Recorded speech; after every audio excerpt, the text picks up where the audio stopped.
Hello and welcome to the next round 5 of the DVV Trofee, the Azencross from Loenhout, the next in our festive run of live cyclocross here on GCN Racing. What a season it's been in the DVV Trofee so far. Let's go all the way back to the Koppenberg Cross and remind ourselves of the series so far.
There you have it. That's the series so far. Let's look at the standings. So the DVV Trofee is a series that's done on a cumulative time rather than points. Annemarie Roer sits at the top of the leaderboard by 56 seconds ahead of Celine Del Carmen Alvarado. Yara Castelline in third at 1:02. Then you got to go 4:45 back to Arzufi, Lechner, Van Looy, Kant, Van der Stine, Keo and Sales is your top 10, but 11 minutes and 59 seconds separating the top 10 overall. So still all to play for at the top of the proceedings going into today's race. Jeremy Powers is with me yet again today. Jeremy, it's been a busy time. We go into Loenhout today, part of what is a very sort of traditional time in world cyclocross.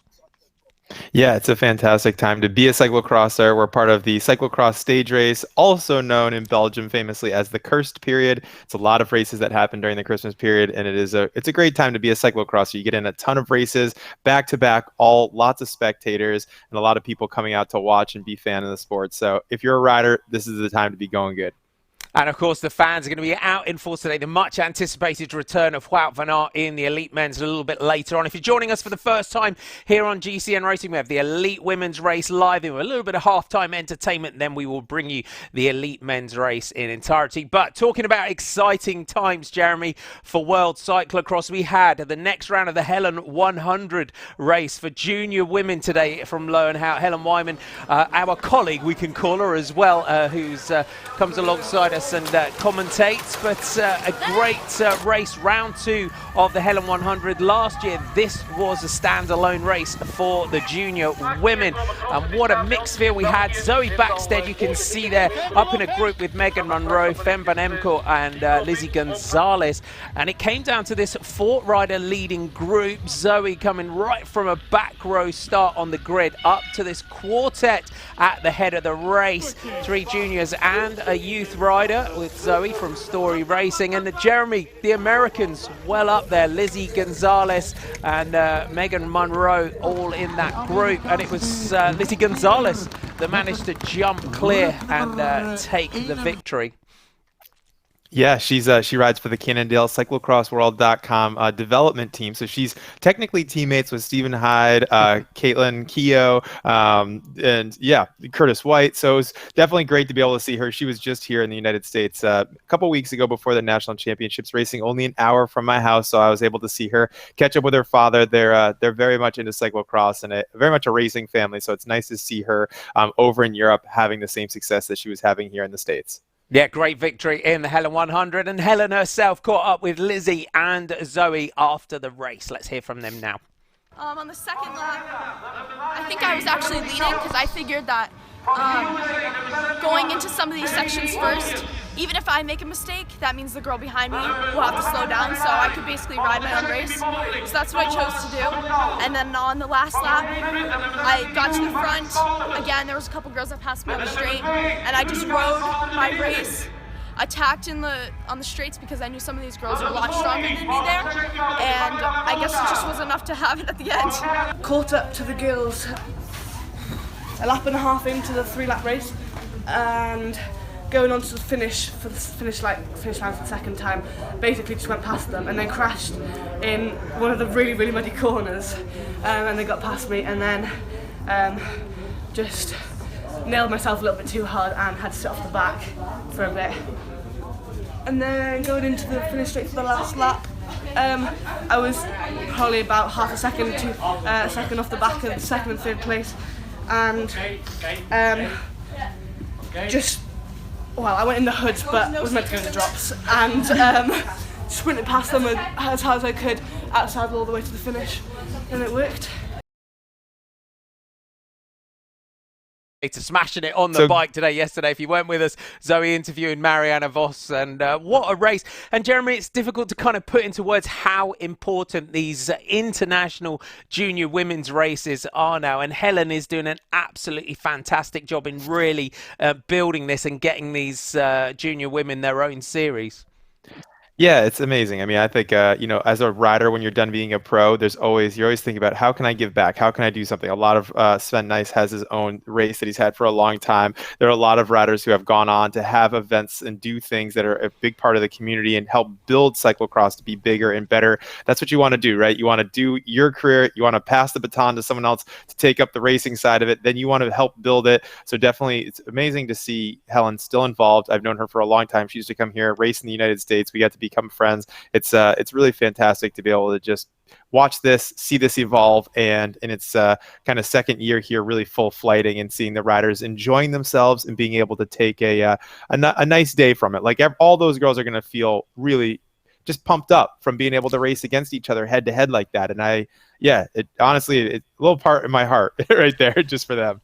It's fantastic. Okay, let's look ahead to the elite women's race now. Let's have a look at some of our riders that we're going to be seeing in action today.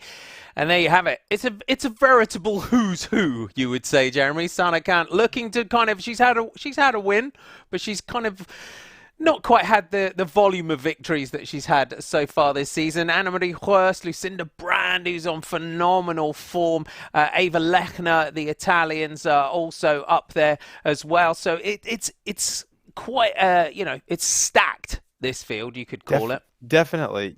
Yeah, a lot of the big players, Sana Kant, not probably having the season that she was hoping for, but, she's staying in it. Every single race, she's going for it. She's racing her race. She's trying to continue to improve.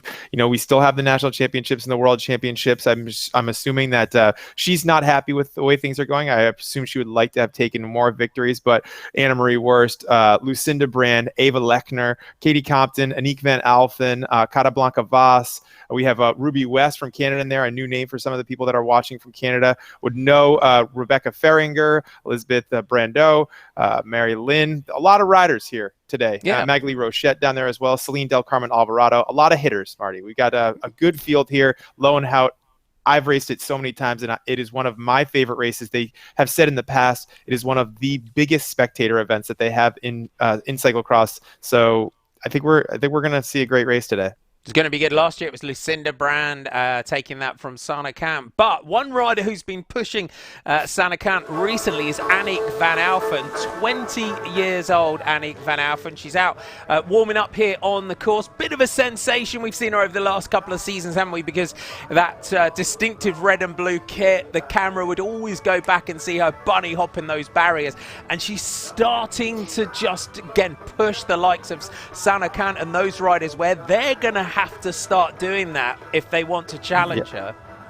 Absolutely, and this is a course where she can really benefit from that technical advantage that she has, being able to hop those barriers. This course has a lot of, we used to call them Mickey Mouse sections, where like you're just kind of on and off, but this is true cyclocross. You can see that it's muddy today, which is very, that is cyclocross, right? You see here, she's going back, riding the barriers. She knows she's been able to use this and really capitalize from these efforts that she's doing against, Sana Khan and some of the other riders. She's been able to use this to her advantage and take a profit from it. So here she is riding both those sections. I've never honestly seen a woman do that before. So for her to be able to put that together in the race, that is truly going to add 5+ seconds to her attack when she decides to go. So she knows that she has a big opportunity today to be able to put those technical skills on display for the world. Yeah, that's good. That ditch jump, if she can clear that in the race. We're going to go down live to start pictures shortly, but don't forget, subscribe to GCN Racing. Remember, it's free. It doesn't cost you anything. You just have to click that subscribe button, hit that bell icon, and you'll be notified every time that we go live. Kind of subscribe just means you follow, you're part of our family here at GCN Racing, part of our community. It just means as well, it helps us. If you want more live free cyclocross next season as well, got to build those subscribers. Jeremy and I get a set of steak knives if we hit 100,000 subscribers by the end of the cross season. So just click subscribe. That will really help us, won't it, Jeremy? I think so, yeah. And hey, it makes you feel good. That music, just, you know what I mean? It's nice. That music's nice. So for that reason, you should click subscribe. So here we go, Marty. There's our previous winners, Lucinda Brown and Sana Kant, hat-trick of victories. Katarina Nash back in 2014, Marianne Vos in 13, Sana Kant in 2012. Back-to-back victories for Marianne Vos. And then we go back to 2009, another legend, Daphne van den Brand. Yeah, Daphne van den Brand. Yeah.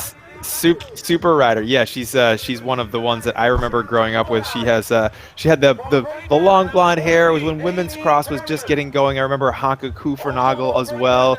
Lynn Bassett, these riders that really kicked off that women's stuff. Those were the days, Marty. It was a long time ago, but those were the days. When I first started commentating cross, they were the mighty ones. There's your general classification. So Anna-Marie first, as we said, 56 seconds ahead of Celine Del Carmen Alvarado. Yara Castelline at 1 minute and 2. Then comes Alice Maria Arzuffi. I'd say, Jeremy, would you agree that kind of when you get to Arzuffi there in terms of the DVV Trophy for the final rounds, Arzuffi would have to do something very special to make up that time. It almost looks like a 3-rider race now. We can just see the rhythm section here. Just take us through this course. I love the rhythm section here. Yeah. So that line's going down the start-finish straight. They make a hard left-hander into almost like a little alleyway. Then they're on the furthest part of the course where it's typically pretty muddy over there. Then they come back through where it says 2. A lot of fans in this area. It's a single track onto some road. Then they come in. It's the twisty section through the forest. A nice left-hander where we unfortunately saw Vanderpoel hurt his ankle. Maybe it was last year. Then they come back. They come through the whoop section there where it's number 4, I believe. And then they say it's the washboard there. And then 5, you're back on the finish line. Down on the start, just to give you an idea, it's 6 to 7 degrees Celsius today. That's 43 to 45 degrees Fahrenheit. Sunny, a little bit of cloud is the weather forecast. Let's run you through some of your riders before we get to. We've seen some of our favourites. We've also, for British fans, we've got Abby Manley in there from Hargroves Ridley Montezuma's, Corey Coogan Sisek from Amy D Foundation. We've got Nicola Bajgorova. There you go. Got to get your lazy boy out on the side.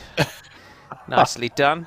Amy Perryman from Hargroves Ridley Montezuma. She is here for British fans. Maita Bartels from Andy Schleck Cycles from Luxembourg. Sophie Thackeray from Scott Racing from Great Britain. There's Katie Compton on the start line. Sara Cuego Vega from Spain.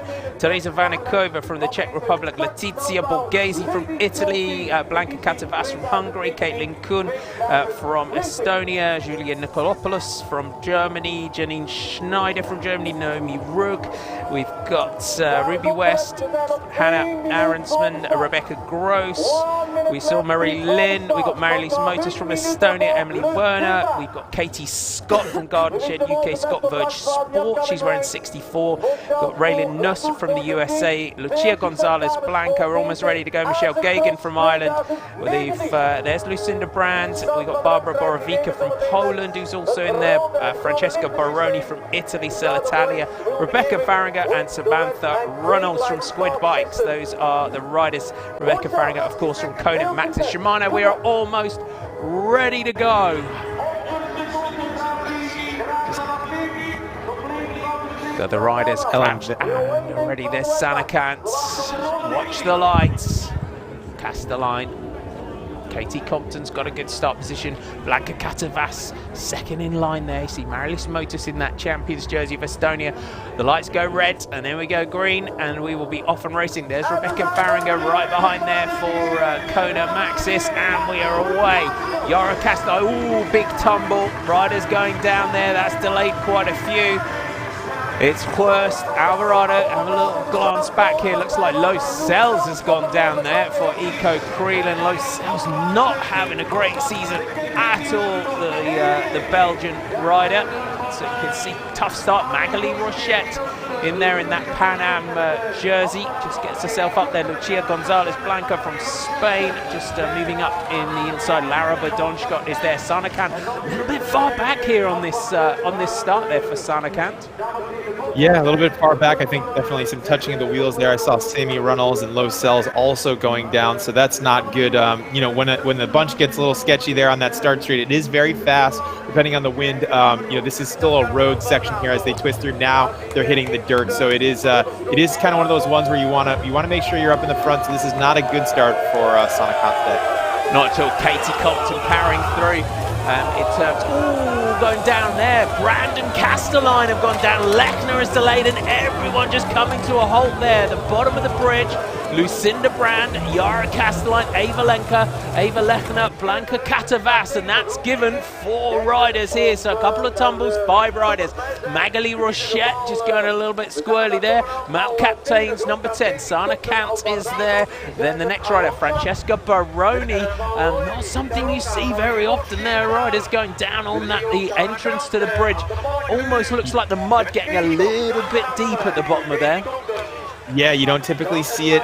You know, this is that very slimy mud. It's in the sun. Unfortunately, we're getting a shot here. It looks like Low Cell's not going to be able to finish today's race. Kind of walking with her. Looks like maybe a broken shoe or something like that. But yeah, Marty, you see it. You know, these races have been quite nice the last couple of weeks. And so the riders come into something, they look at it an hour, 2 hours before, then a different line changes, and now there's a huge hole. They hit it, and it's not the same as they expected. Unfortunately, there can be a tumble, and that's what happened here, just with a big group, which took down a lot of riders at the start. Let's take a look. Let's have a look. So his camera just pans around to see who went down. So it looked like Yara Castelline that maybe went down first, and everyone just piling into the back.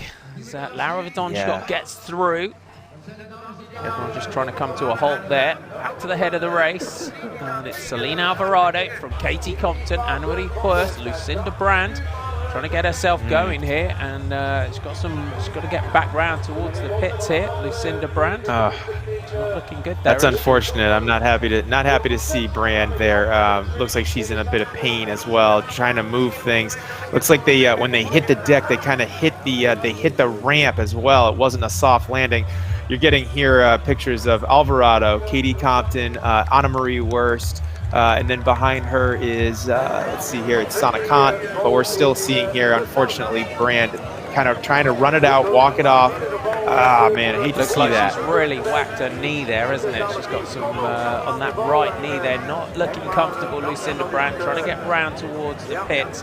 What a shame. And, you can see there, just lifting that right knee up, not what you want to see. Grand champion like Lucinda Brand in difficulty there. No, you don't want to see that. I feel terrible about that. But yeah, here at the front of the race, it's Alvarado. Low Cells also calling it a day. You know, Marty, the thing about the big crashes in these races is that they do happen. That's part of being a professional. It's part of the sport. So you got to kind of take your lumps, and you got to keep moving. You just don't want to see anyone get too injured. Missing a day of racing, that's one thing, but I hope the best for all of them. Selena Alvarado on lap 1 is already opening up an advantage over Katie Compton and Anna-Marie Hurst. Lucinda Brand is calling it a day, really has, she whacked that knee. She's going to carry on. She's getting a bike change here. Just checking in the pits just to have a chat with the team backup. Yeah, sometimes when you're a rider, you just need a little bit of motivation, a little bit of, you know, like, hey, are you okay? And then just an opportunity to be like, yeah, you know, it's almost like when I talk to my son, it's like, were you startled? You know, did it hurt? And it's like, yeah, it hurt. You're like, all right, cool. Are you okay to go? I'm like, yeah, I'm okay to go. All right, cool. So then let's keep it moving. You know, just I think for her, just to be able to spin it out. You know, if you crash in training, it's never good to just end the day right then and there. You need to be able to take it and keep it moving and kind of just work it out, because then next time you pick the bike up and you go, you got to keep going. But definitely today she's upset. She's got Karen Raymakers there, the one of the directors at the Telenet Balawasa program, helping her out, and she's very upset with what's happened here. It's very unfortunate. Yeah, in quite considerable amount of pain as our leader Selena Alvarado, even got that Toyo Tires fast start competition. Anna-Marie Hurst from 777 just trying to close this gap up now. They don't want to let Alvarado go clear on the opening lap. Katie Compton sitting here in 3rd place. Katie Compton 10th in this race last year. 85 riders on the start list as well today. You start to get really big fields. Definitely, yeah. It's unfortunate that fall kind of took the spice out of these first laps here. But Anna-Marie Hurst trying to do work to catch back up to Alvarado. Katie Compton having a great start, able to come back to this one at the front as Alvarado kind of takes the opportunity. She was not hung up in that crash. You can see the deep ruts that are happening here. The soft mud of Europe is in full effect here as she comes into this section. You can see these deep ruts, Marty. That's almost sucking up her entire front wheel as she comes through. Anna-Marie Hurst choosing a different line, as we see now Sven Nys pushing Lucinda Brandt. They're going to go directly to the hospital and have a look at what's going on there. Anna-Marie Hurst deciding, I need to get off and run with my bike here. This section is too much for my legs, but Katie Compton deciding to try to ride it. What sort of mud is Loenhout in terms of the mud that we see? Is it farm mud? Is it, because we're kind of around a sports centre here. I know it sounds a silly statement, but mud's not mud, is it? We got fairly gloopy type of mud, but sometimes it's quite hard packed underneath, just that little soft layer on top. Yeah, it's taken some different forms over the years. It's been very, very muddy here. They've had different sections where it's been completely wide open, and the riders have all had to run in basically a straight, flat field line. But overall, the mud here is like a traditional mud. It's a little bit thinner, as I remember it, but it also is. It's also a lot of small off cameras, as you see there. Alvarado coming down one of them. There's all these little hills, ramps, bridges, jumps, barriers, whoops. So it really is, it kind of combines the best parts of Belgian cyclocross and something like we used to see at Cross Vegas, where you'd see a lot of different stuff, but you can see how challenging it is. That's not to say that it's not. There's a lot of ruts. It's very sticky, very slimy, and it looks like today that it is, it's definitely got that stick on it, where it's like, it's sliming up the bikes, and I expect that the riders will have to take changes. Alvarado, you can see the bike just going left and right, decided to dismount as she now gets into the washboard, into the rhythm section. Over the top of here, one of our favourite sections as Anna-Marie Hurst just exits that corner. Where's Katie Compton? Can Hurst get up to the front, make a race of this? Compton remounts at the end of that section. Okay, Katie Compton powering on here. Anna-Marie Hurst through that pump track section. There's Sana Kant just coming around the corner, but Alvarado looking phenomenal at the front for Corendon Circus. Coming on here on this opening lap. So drama unfolding right from the off today. Is it going to allow Selena Alvarado to ride away to victory on the first lap, or can Anna-Marie Hurst get in there and get back up? And we'd love to see a sprint between those two. Katie Compton steadily ploughing on here. Sana Kant just trying to close that gap back up to the American just in front of her, and that really has stretched out this group. Ellen Van Looy just coming into sight behind, and then Magali Rochette from Canada, wearing that Pan Am Champions jersey today, is sitting there next. Absolutely, yeah. And as you see now, Alvarado, they're taking obviously a lot of. She doesn't know what's happened behind. This isn't this kind of these gaps that form. She's not. When you're a racer, you don't think in your head, oh, someone's crashed, let me sit up. You do your race. So Alvarado's doing her race. She doesn't know about everything that's happened there. She was at the front. She made it over that ramp. She probably heard some gears clanking and this and that. She sees that she's got a gap. She's saying, hey, I'm on a great day. Nobody in the pits is saying, hey, Celine, can you slow down? That's not how racing works. So she's racing her race. As you see now, it's Katie Compton, Sana Kant, then it's Ellen Van Looy. It looks like Magali Rochette. Then leading that next group is going to be Ruby West, and she's got a whole quartet of riders behind her. So very good group here forming behind for the chase, Marty. It is indeed. Azufi is there. Rebecca Farringer, you can see in there as well. Laura Verdonschott, so Canadian rider there in 5th place. 34 seconds at this stage for Magali Rochette. Then Annemarie Horst. That's a closable gap here for the Dutch rider from 777. You can see again, Jeremy, just how sketchy the entrance to that bridge is. You saw Annemarie just get kicked to the right there just as she started the bridge. Yeah, it'd be interesting to see if the organizers decide to do something about that for the men's race. They're not going to want to see that play out again, so I'll be curious to know if they either go in there with a trowel and see what's in there and take it out, or if there's nothing to do with it, and then the riders from the men's race will have taken note of this and kind of make a little bit of a pact to just chill through there. I can't imagine that happening, but sometimes in racing there is kind of a sense of calm when there's that's sketchy. Marie-Lise Motus going through the line. So your top 10, it's going to change within those groups, but the first 10 we can see in those groups. There's your sprint classification. Alvarado, Horst and Compton, your first 3 in the quick start competition. Good prize at the end of the series for that one. So it's Alvarado, Horst, Compton, Camp, Van Looy, Rochette, Ruby West, Alicia Maria Azufi, Verdonschott, Farringer, but there's quite a lot of riders just around that Azufi, Verdonschott and Farringer sort of level. Can Annemarie Horst just close this now as she goes over the tabletop? Katie Compton finding the groove there for the USA. So KFC Racing, treknight.com, and there's Sana Khan just hangs that right foot out as she goes into that section. Back to the front, looking good. So she'll be able to just glance across here as she goes through that little hot dog turn and through the ditch. Annemarie Horst has to dismount through that section. So this is kind of for Alvarado. These sections, Jeremy, is advantage to your leader. You're able to just glance across and just see where your opponent is. And going into this this muddy section, we saw the previous lap just getting kicked left and right through here. Yep, this is a proper Belgian mudder. I mean, they've got a lot of nasty mud going on here. You can see the riders kind of in the background as they come up and they do that little U-turn back there. You can see them coming across, running across that gap. As we see here, it's Annemarie Horst, the former European champion, trying to chase down, pushing a big gear to get through these muddy sections. And then it looks like Sana Kant is revived as she closes down on Katie Compton. She sees a potential for a good podium opportunity here, and she's in the hunt, Marty. She certainly is. Sana Khan just seeing Katie Compton just ahead of her.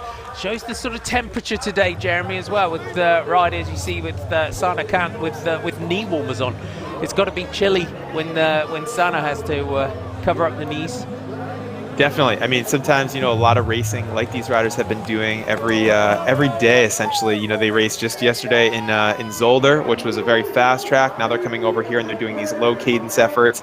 So I think from day to day, if the riders are, feeling that there's a little bit of a twinge in their knee from maybe something that they had done during one of the previous races, then they'll take an opportunity just to cover them up, just to keep them warm. That's good. As you see there, Annemarie Horst, that's not committing quite to that rut. These ruts, one thing we can say about today, Marty, they're so deep. The mud and the water and the rain that they've had overnight has made this track very, very soft. And so not only is it really slick and very hard to ride in because of how heavy it is, meaning like how thick the mud is and how hard it is on the riders, it's also created some super deep ruts. So if you don't commit to it and you get in one and you just can't get out because they're so deep, they'll take you down, which is exactly what we saw at the start there. Did indeed. Annemarie Horst just has managed to get distance. The gap really has gone out now to our second placed rider, Celine Alvarado. He has upped the pressure. So almost 30 seconds there for Annemarie Huest. Katie Compton just looks like she's holding steady. It's these riders losing time. It's Alvarado now settled into a ride. It's decided to try and put a bit of a burn in, and it's quite visible, the change in speed now from Alvarado as she's settled into her rhythm. Definitely, Alvarado is on a fantastic day. Looks like she's recovered very well from yesterday's effort where she went to the line with Lucinda Brand. As we see here now, it's Yara Casterline we're getting images of. Oh, just too close to that barrier. And unfortunately, that is Casterline's, we've seen her have problems with this in the past. Technically, you know, sometimes she gets a little bit over her head with some of the other riders in the front group, and she has to sew these gaps down. So unfortunately today, that's the case. She's trying her best to be able to fight the conditions as they're super, super tough out here, Marty. She's definitely one of the class riders. She's the European champion. As you see her go through Celine Del Carmen Alvarado, those ruts, basically, they encompass her entire body. She's pretty much, it's like she's underwater when she goes through some of these ruts. They're kind of almost coming up, they're coming up to the hubs at the moment. That's what I mean. And it may be a little bit higher in some of those, but the 21-year-old Dutch rider is pressing on here, originally from the Dominican Republic, as Celine Alvarado. What a season she is having so far. Victory way back at the beginning of the season. Then she won the Azencross in Molenbeek, the GP Pelt. She won in Heaton, Rudevorde, European Under-23 title. She won in Koksijde. She also won the GP Mario de Klerk as well. And she has said, Celine Alvarado, Jeremy, that she's going to continue with the Under-23 title. She's European Under-23 champion. You would look at the way she's riding against Huest, against Sanne Cant, against Katie Compton, and you think, you want to go for the elite title. You want to try and take that from Sanne Cant, but she just wants to tick off, doesn't she? It seems the world under-23 title, potentially, before she then decides to focus on the elite level. Yeah, it's important for riders to learn how to win, for riders to have, be able to tick those boxes. That's important to her. It's a category that hasn't existed for very long, and it's going to be a historic opportunity to be able to take an under-23 women's title. As we see her struggling to get through that mud, Marty, it's so thick and nasty through that section, but she's doing it with ease today. She's putting out a lot of power. You see Katie Compton taking a bike exchange there, which allowed Sanne Cant to come past, but Sanne will also have to take a bike here in the coming laps, so Katie Compton will take that time back. It's looks like it's a little bit faster to not take a bike right now on this track, but as you see, they're coming into this very, very steep ramp. These ramps, not only are they're allowed the traffic from the spectators to be able to kind of come through and go underneath and move around the course more freely, but they create a real challenge for the riders because they're very, very steep, especially in Belgium. They love to make them steep, which adds a bit of flair to the tracks for the riders. So getting back to Alvarado, though, taking that under-23 title is going to be a very historic moment if she's able to on the day. It's not a given, but she's definitely shown herself to be one of the strongest riders in the world. So that's going to be a great race for us to be able to watch when she gets over to Switzerland for the World Championships this year. It is indeed. Sanne Cant now got past Katie Compton. If you weren't with us at the top of our show, we had the Helen 100 earlier. Rebecca Farringer has got past Magali Rochette and Ellen Van Looyen. A little bit of a battle here. Ava Lechner looks like just trying to come back as well after taking that tumble. Here's Alicia Maria Adzufi. Farringer just remounts at the exit of that corner. Rochette does the same. Back to our leader though, Celine Alvarado. Goes through the line, 17:39. Huest just still has her in her sights as we go out for lap 3. End of lap 2. Quite a considerable gap now for Annemarie Huest if she's going to close this one down. Great performance by Annemarie Huest yesterday to make the podium in Houston, Zolder. And as Sanne Cant and Katie Compton just exit that corner. Many battles between those two riders over the years, Sanne Cant and Katie Compton, locked in another one here. I know, definitely. Familiar faces. They'll be happy to be fighting for a podium position again. I think that they're both such class riders. Katie Compton, 15-time national champion, consecutively been on the podium at the World Championships multiple times. Also, a guest of the podcast. If you guys haven't listened yet, definitely check out the first season's in the books, but we had 8 great episodes. Katie Compton was one of them. Very fun. I asked her a question about if she had seen her husband Mark in the pits get tackled by another mechanic while she was going by, would she? And you'll have to check it out to be able to hear her answer. It was super fun part of the podcast that we got into there. There was an interesting. Martin Birkinshaw's mentioned it over on the YouTube forum. The rider Felipe Orts it was talking about his spare bike was sabotaged while his mechanic was getting his jersey yesterday. It was a bizarre thing to hear about someone doing that. I wonder if it was a fan or another mechanic, because it's a small world there. So as we see the riders coming through, Ava Lechner, Ruby West, and Blanca Catavas, they're coming through. So that's a good change group, Marty. They're a minute and a half down, but given what happened at the start, that is this is good from behind. It's nice to see these riders. As you see here, there's you look like Yara Casterline and I forget. Sorry, I wasn't able to catch that other rider there, but Aniek van Alphen, I think, actually. Sorry, that was who I was thinking of. It was Aniek van Alphen and Yara Castelline, still about 1:45 back on this now. They are indeed. Thanks to all of you for getting on board over on the forum. Marilyn Collins, big shout out to the Wessex Leaguers, Hargroves, Montezuma, Solon, Pilots and Garden Beeline, who were all racing this morning, the Helen 100. I'll give you the top 10 of that again momentarily. Timothy Turren in there as well. We've got Sebastian Willis checking in. We've got Danny G, thanks for saying hi as well. Lots of you looking forward later on to Wout van Aert for the men's race. Thanks for joining in. This race. If you weren't with us at the beginning, we had a big crash. We had a crash right off the start line. We had a crash going over the bridge, which took out Lucinda Brand. Hopefully, Lucinda Brand can recover. That knee, she took a real whack on her knee. So hopefully she'll be able to recover. Katie Compton, the lead here in this chase group, just swinging backwards and forwards between the American and the Belgian as Sana Kant, the world champion, goes in for a bike change. Shout out to Holly Carson over on the forum from New Hampshire, wearing a new GCN sweatshirt that Santa brought you. Good job. Santa knows where to get his quality merchandise from, doesn't he? But all of you did.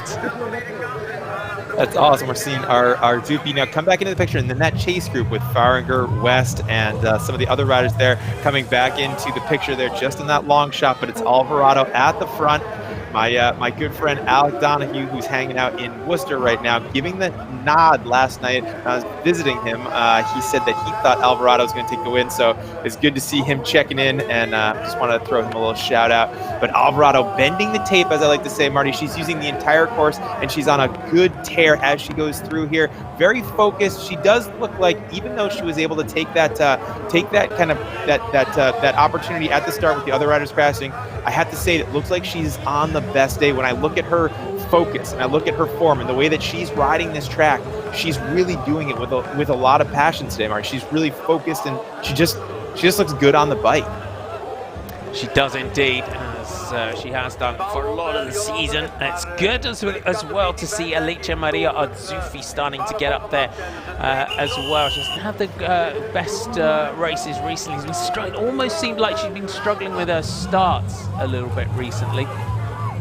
Yeah, as we see here, this very technical section off of one of those man-made ramps comes down, and those ruts are so deep as we see this battle for third place with Katie Compton and Sana Kant, two riders. A lot of big results split between the two of them, locked in a head-to-head battle. So there's a lot of races going on inside this race out on the course.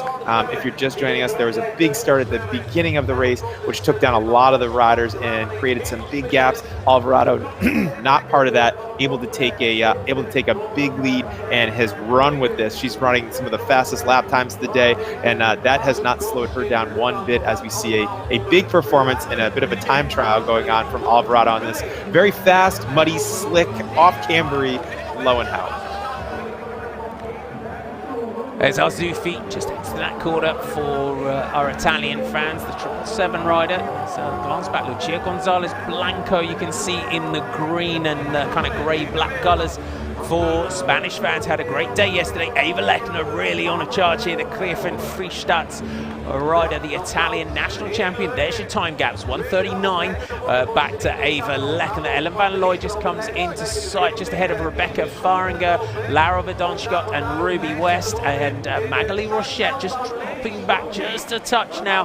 The Pan Am champion. There's your Corendon Circus rider at the head of the race. It's a bit of a time trial. Echoes of the way Matthew van der Poel likes to ride when he goes and then just ups the pressure. Corendon Circus, they're going to be super happy with snapping Celine Alvarado up, recognising that talent early on, because she's just delivering, isn't she, in bucket loads. Oh, she definitely. You just saw that Anna-Marie Huerst there. We were commenting just how deep those ruts have been getting, and Anna-Marie Huerst, the front wheel just digs in there. Huerst just gets catapulted over the top. Yeah, she tried a little bit too much weight in that front tire, and those ruts, Marty, I'm telling you, they're as deep as the front hub. So when they go into those, there's a big consequence if you go into one of those a little off. You got your weight too far forward, and then she just went right over the bars. And I have to say, Anna Marie, I think definitely feeling the race yesterday in Zolder in her legs. Oof! As you see now, the course is definitely changing as these riders go through. Alvarado, though, that's part of cyclocross. It's not always pretty, right? You got to get through these sections. You got to kind of keep the low cadence. You got to know that the course is changing. Small errors here and there are going to be part of the day out there for all of these riders. As you see, Alvarado now really working the course, using the front of those bars, pushing down just a little bit too close there to the tape. The rut threw her over to that barricade. The spectators getting a little bit of a show there from Alvarado. She just keeps it moving and gets right on with it.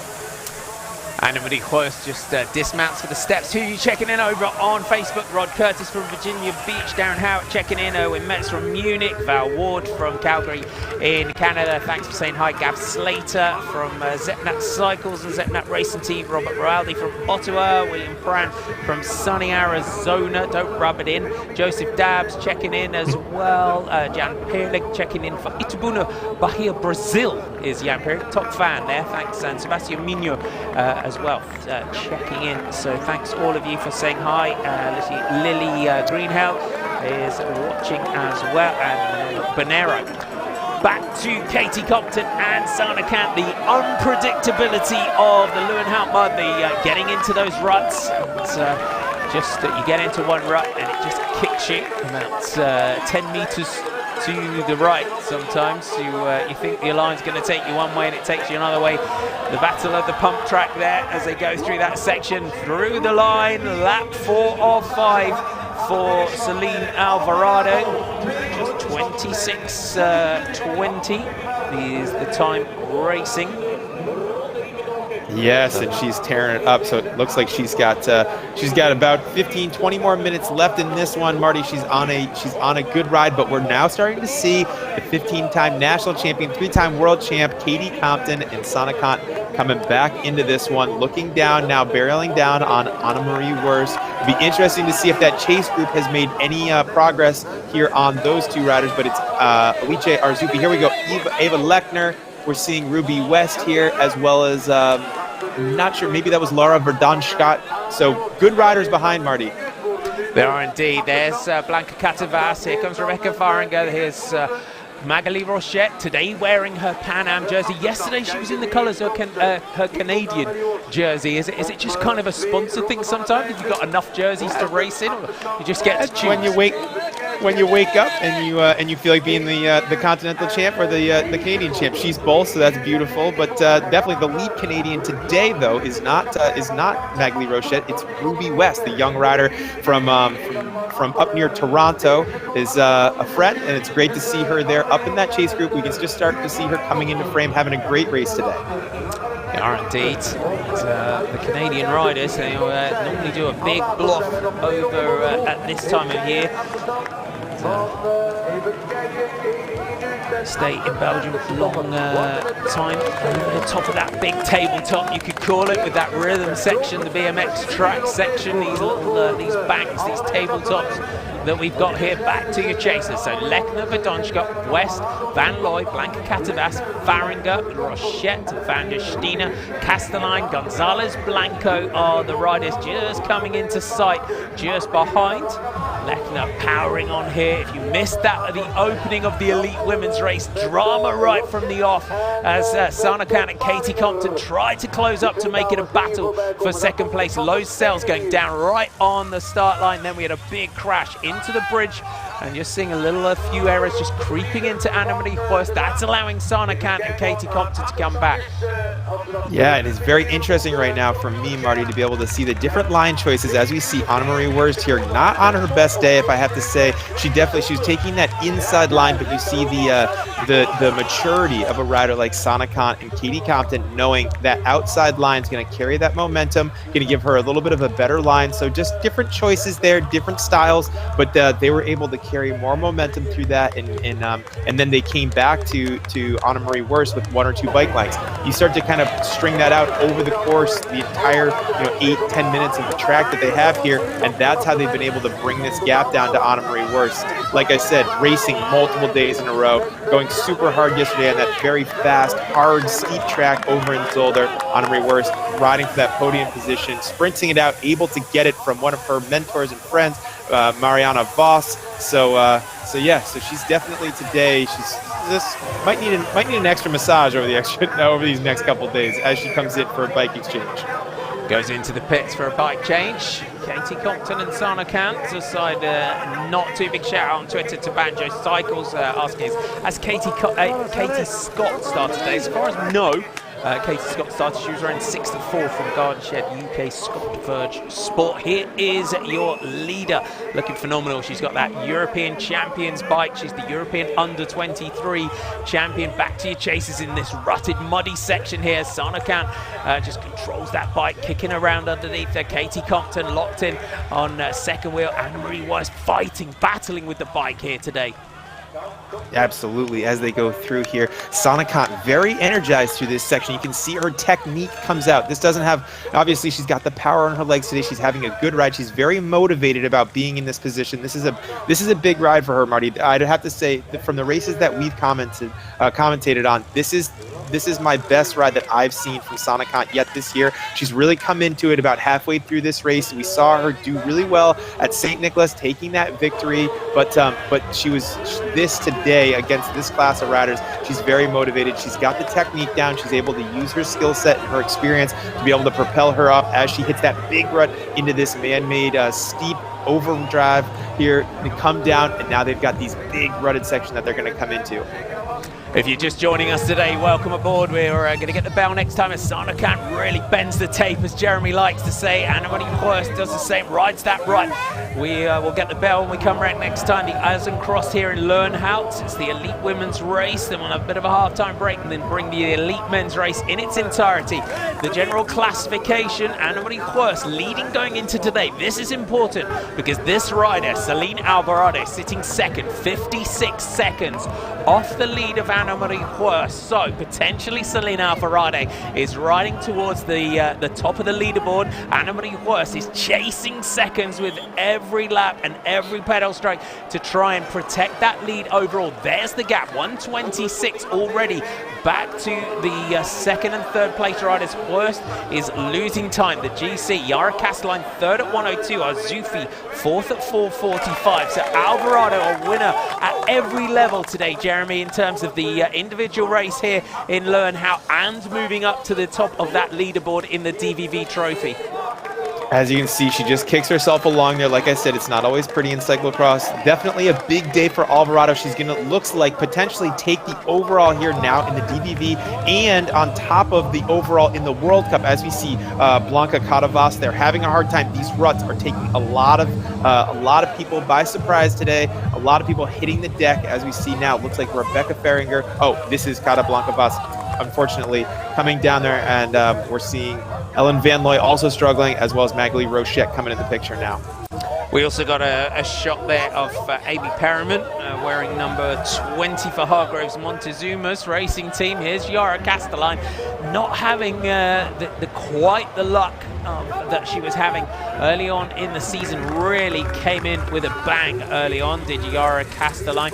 Just seems to be that frustration as well seems to be kicking in to Yara Castelline. So that's a great shot that shows you the enormous crowds that we've got here in Loenhout today, as Alvarado just kicks into that muddy section, the Corendon Circus rider, and the Dutch really have got strength in numbers in cyclocross at the moment. Yeah, and it's great to just see the public out there just giving a lot of support to these riders, clapping, cheering them on, as we see now Sana Khan, and then it looks like Anna-Marie Worst, but it didn't see a Katie Compton in there, so I'm not sure if there was a bike problem for her or if she's ahead a little bit, but there it is, Celine Del Carmen Alvarado. Okay, so Katie Compton is still now riding in second place. She's overtaken Sana Khan, so she's leading through this section on this hyper-technical track, Marty. I think that's one thing that I haven't really said just enough, is that this track's not just slippery, slimy. It's very, very technical, which is why you're seeing these riders, Katie Compton, Sana Khan, they really shine in these conditions. They have a lot of success in races like this in the past. They've shown themselves to be, very strong in this type of race, and today is typically a very fast race with a lot of punchy accelerations, but because of the precipitation overnight, it has changed this track into something that's become hyper technical, also fast in certain areas where it's not muddy like this one. So it's kind of this weird combo of things that you don't typically see, but we are getting a good show here today at Loenhout. We are indeed. Katie Compton and Sana Khan. Compton looks back at Anna-Marie Worst, who's just trying to hang on to these two riders just ahead of her. Great battle between these two great champions, Sana Khan and Katie Compton. Compton, you see now back into the colours of her team, KFC Racing, Trek-Night.com. Alvarado goes through now, and she is going to get belt this time. The final lap, 5th lap into the rhythm section. Sana Khan's got the advantage now. This section over Katie Compton, just losing a few meters. Anna-Marie Worst is there. Where is her teammate? Alicia Maria Azufi from 777. Anna-Marie, just as a lot of riders will at the end. Here's Alicia Maria Azufi into this section here. It's a big ask, isn't it, Jeremy, in terms of riding day in, day out over this busy period, as you call it. It's a stage race. It's one day you're going to have good legs, one day your legs are just going to feel like they don't belong to you. That's right. And things happen during stage races. Crashes happen, bike mechanicals happen, flat tires happen, all that stuff. So you just got to keep on kind of picking yourself up and getting on with it. You get home, you recover. I hope for someone like Lucinda Brand, who unfortunately wasn't able to finish today's race because she was caught up in that crash at the start, hope she's able to go home, ice up, have a little bit of ibuprofen or whatever, and get on with it. There's no broken bones, no major issues. These small scrapes and bangs and bruises, that's part of racing. That's part of a career of being an athlete. But you hope that they're able to get up, kind of put their chamois on the next day and get back out there and get on with it. So yeah, it's you want to be able to keep everything kind of in your sights. You want to have a good long view picture, as we see here now. Sana Khan coming through that start-finish line, looking back, seeing that Katie Compton is in TT mode also, and Anna-Marie Worst trying to do damage control on this because she doesn't want to lose that overall to Celine Del Carmen Alvarado. But again, Marty, she's going to be thinking long-term too. This is a series. This is an overall. It's estimated on time, so the riders have to. This isn't just points. This is all based on time. So Anna-Marie Worst has to fight as hard as she can to be able to keep Alvarado in her sights, and she'll move down to second overall as it sits right now virtually. But there is a lot more racing to go in the DVV Trophy. It's flat, it's fast, it's contrasting in terms of the different courses that you will have seen here on GCN Racing over the last couple of weeks. Azufi goes through. She's at 2 minutes and 10 seconds. Ava Lechner, Lara Verdonschott, and Ruby West. For European fans, Jeremy, we don't know a lot about Ruby. I can see she's a multiple time under 23 champion of Canada. We love it when we see, for us internationally, see a young rider coming through. Yeah, this is a big ride for her today. She is the current Pan American champion with the under 23s. She was the under 23 national champion from Canada last year. Unfortunately, this year had a mechanical, ended up second there, but still a great ride for her. And yeah, I think she's been coming on. She was, I think, 20 in the late 20s in Zolder yesterday, and then she also had a good ride, maybe around 35th, something like that in Namur. So she's been having some solid rides. Definitely this fast technical track, very good. Comes from a good lineage. Her father was an Olympian, so very cool for her to be out here also doing some sport and also studying. So yeah, definitely great to see her up there. Katie Compton just going over that section. Here's your leader, Celine Alvarado. Don't forget, if you like your live cyclocross here on GCN Racing, make sure you subscribe to the channel. Remember, it's free, doesn't cost anything. It just means just sign up, be part of our community. It does help us in being able to bring you more live cyclocross here on the channel. Give us a thumbs up as well on our live broadcast if you're enjoying this one, and just spread the word, get it out there, let people know that we're here live cyclocross. We have the DVV Trofee, the Super Prestige, we have the Richtbit and the Azencross, as well as the World Cup to certain territories. Great racing like this. The world champion Sana Kant over the last couple of weeks. Sana Kant has just come back onto form, looking like the rider that we know and love. Here is your 4th place rider. She is the leader of the DVV Trofee overall. As we like to remind you, it's done on a cumulative time rather than points. That means you have to chase the seconds throughout this race. Sana Kant is at 7 minutes and 18 seconds, sitting in 7th overall. An absolutely phenomenal performance again from this rider. If we cast our minds back to the beginning of the year, the Brussels University Cross was the one where we really saw Celine Alvarado break through and take that first big elite victory. And Jeremy, how far has she come in the course of yet another season? Yes, she is the rider right now, Marty. Everybody's looking at Alvarado as being one of the biggest up-and-coming and current talents that we have in the sport. It's definitely a changing of the guard. You see 10 years difference now between Sana Kant, and even more between her and Katie Compton. Almost half the age of Katie Compton is the rider that we have here at the front with Celine Del Carmen Alvarado. So very exciting times here in cyclocross. A lot of great technique and passion as she takes the baton and runs with it. The DVV Trofee so far kicked off with the Koppenberg Cross. Yara Castelline from Worst and Arzufi, all 3 for 777. We went to Hammer for was Worst from Kant, from Alvarado to the Urban Crossing Kortrijk. Celine Alvarado out-sprinted by Lucinda Brown, who crashed out early in the race today. Annemarie Worst, 3rd on that occasion, over to Rons to the Houghton Cross. Alvarado from Worst and Castelline. So here on the final lap of this race here in Loenhout, it's going to be and Celine Alvarado that goes back-to-back, barring disaster on this final lap. The chase behind between Sana Kant and Katie Compton. She gets into this section that Annemarie Worst just threw her over the handlebars earlier on in the race. If you weren't with us at the beginning of the elite women's race, a tumble straight off the start line took out Lowe's Cells into the bridge where Castelline and Brand and many other riders went down. It delayed many riders, but it meant that Lucinda Brand whacked her knee, got round to the pits and decided to call it a day. Celine Alvarado got clear on that first lap, and she has not looked back at all. The Corendon Circus rider just found her rhythm and has been time trialing her way around in front of an enormous crowd here in Loenhout as she heads towards the victory. As we see Alvarado coming in here towards the finish line, it's going to be a beautiful day for her as she goes past her mechanic. She's going to take a lot of attention from them. They're going to be yelling at her, saying, "Come on, finish this one off, finish this one off." So it's going to be a good day at the finish line for her as she's going to take the overall here in the DVV Trofee, Marty. She is indeed, as Verdonschot just comes in to view next. Alvarado just got to get safely around this final lap over the top of the bridge now for the Corendon Circus rider. Everyone out at the festive series, you see all the fritteurs, all the freak stands and beer stands for the spectators today.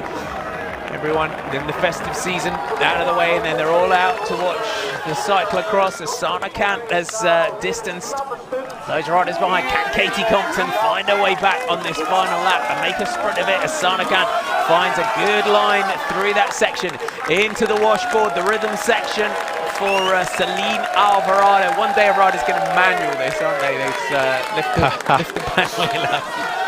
I love hearing the fans, though. The fans make it all worth it. They're out there cheering these riders on, really giving them a lot of momentum and a lot of praise for their efforts out here. They appreciate all of the athleticism and the accomplishment that these riders have put out there. So that's great to see. You don't want to see any negative stuff. In the past year, a beer was thrown on Sven Nys famously, and he had to chase the spectator down.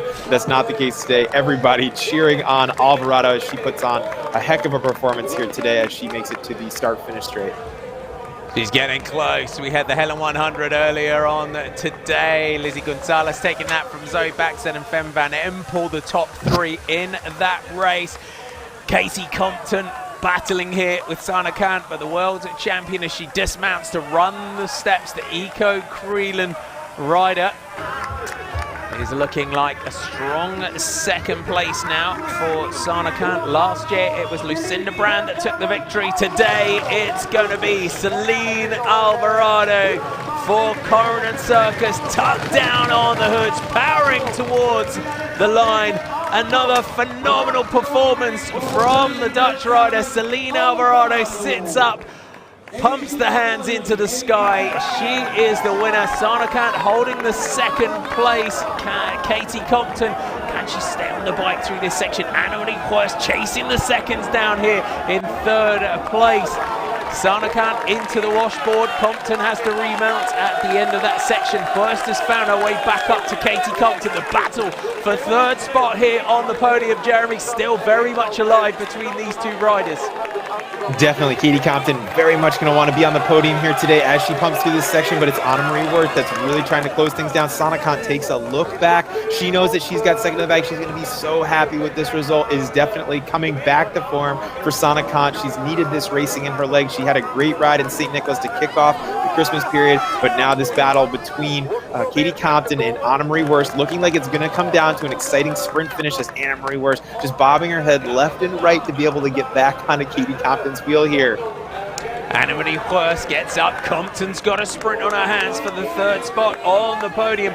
We saw Sana Kant just take a big, deep breath as she looked back after that big effort to try and get clear. Here's your second place rider out of the corner. Comes Anna-Marie Hues, great sprinter. Can Katie Compton battle it out with her? Yesterday, Anna-Marie Hues out-sprinted Marianne Vos for a third spot on the podium. Sana Kant has a glance back. Anna-Marie Hues powering on here out of the saddle. It's a long finish straight. Compton tucked down on the drops as Wirth chases the seconds. She's got to keep her hopes alive for the general classification. Sana Kant crosses the line there at 1:44. So 1:44. Katie Compton, a little bit of a wave there. Yeah, great ride from Katie Compton today. Even though it's not on the podium, she'll be disappointed in that, but man, what a fantastic ride for her. She was up there, as we see now. Alice Maria Arzufi, Eva Lechner coming in for the finish. Arzufi and Lechner, battle of the Italians here. Lechner will come in behind Alice Maria Arzufi, so it's fifth place today for Arzufi. Then Verdonschot is the next rider in your sights. So Arzufi takes fifth. Lechner will take sixth. Verdonschot, Ruby West now sprinting it out here as Yara Castelline chases down. Ruby West's in a sprint now towards the line as Yara Castelline chases them down. Who's going to take this one? Castelline's got past Rebecca Faringer here for the line. Ruby West sprints in. Laura Verdonschot comes in next. Ruby West will take 8th. Castelline will take 9th, and Faringer takes 10th. What a race of drama. 11th place for Van Looy, Kim van der Stine right behind her, and then Annick van Alken and Blanca Catavas. They know they've been in a fight today.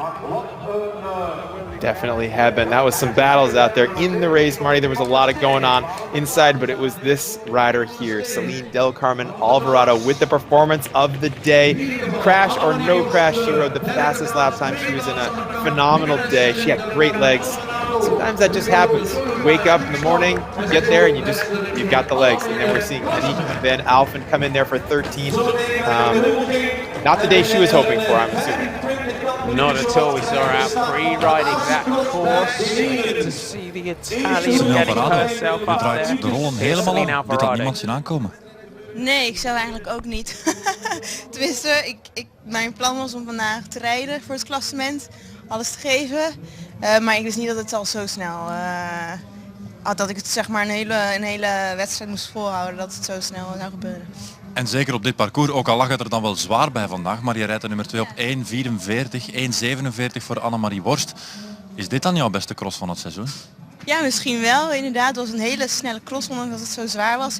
Ik had gedacht dat we met een groepje samen zouden blijven, maar dat gebeurde niet. En we kwamen allemaal op vrijwel alleen binnen. Dat had ik niemand verwacht, denk ik. En plots sta je aan de leiding in de DVV Verzekeringen Trofee. Ja, je doet mee voor alle klassementen natuurlijk, maar dit wordt wel een speerpunt. Ja, inderdaad. Wie had dat gedacht, hè? Dat ik dit nog zou pakken, het klassement, zo snel al. Ik heb ze nu denk ik volgens mij allemaal. Het is echt ongelooflijk. Aangename kennismaking ook met Loenhout, want hij had hier nog niet gereden. Ja, inderdaad. Ik had hier voorheen altijd wel slecht gereden, moet ik zeggen. Niet echt een goede wedstrijd. En dat was vannacht totaal niet zo, dus dat was wel top. Dankjewel. Let's have a look back at the highlights and a race of drama. You see the riders going down there. Lowe's Sells, the first rider to go down. She got up to go, but there was a broken shoe. That would be all that Lowe's Sells would play in the race today. But then this crash, a big crash. Yara Castelline, Lucinda Brand, you see Lechner, Blanca Catavas, all delayed by that crash. Katie Compton, Celine Alvarado, Van Looy, and this was heartbreaking to watch, wasn't it, Jeremy? It really was. It was really hard to see her. Such a champion. I was considering her for the win today. It's a very good course for her. She's won here in the past. She's had a lot of success here. So unfortunately, there she is with her manager, Sven Nice, taking her off the course. I presume to hospital to make sure that she's okay and everything checks out because there's a lot more racing to go during this Christmas period. So we're definitely wishing her the best from everyone here at GCN. But it was these riders here, Alvarado, Worst, Cant, and Compton coming through. They made up the 4 riders that were chasing down that rider there, Celine Del Carmen Alvarado. It was these technical ruts that made up the day, Marty, on this very, very technical Loenhout. A lot of victims out on the track today, unfortunately. They were. And going through the bell lap, Celine Alvarado chasing the general classification. She went into today 56 seconds behind Annemarie Hurst of 777.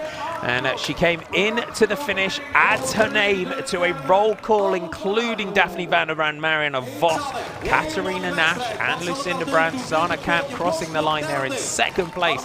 And Annemarie Hurst rounds out the podium, managing to get past Katie Compton back in the back end of that race, out sprinting her for that 3rd spot on the podium. What a race. And Jeremy, kind of the contrast in the courses that we've seen between Namur and Houston Zolder, and then what, as you said in commentary, a very fast, very technical circuit here in Loenhout.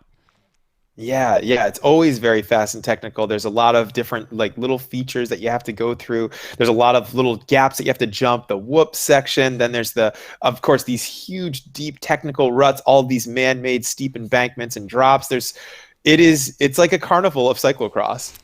That's a good description. Okay, if you're not familiar with how we do things here, the men's race is on the hour, so just over about 23 minutes time looking at my clock. We got a bit of halftime entertainment. Jeremy and I will be back just before the men's race. So we've got how to choose your gravel bike today. Enjoy. We'll be back soon.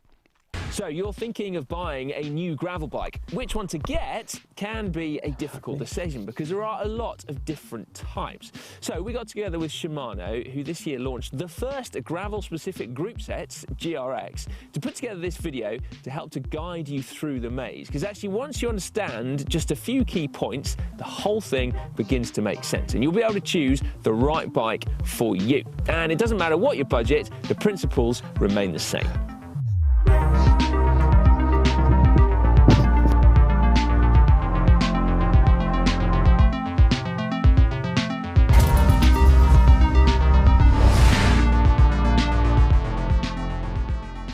Firstly, I want to introduce you to the spectrum.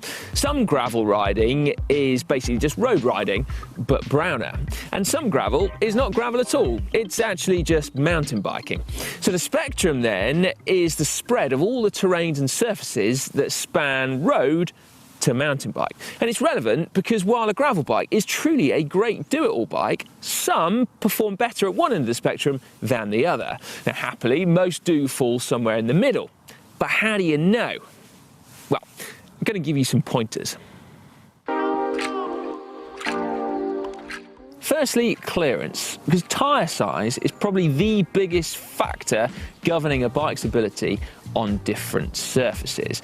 Some gravel bikes have clearance restricted to about 35mm, whereas others will allow you to fit tyres up to and in excess of 50mm, which is kind of like mountain bike territory, really.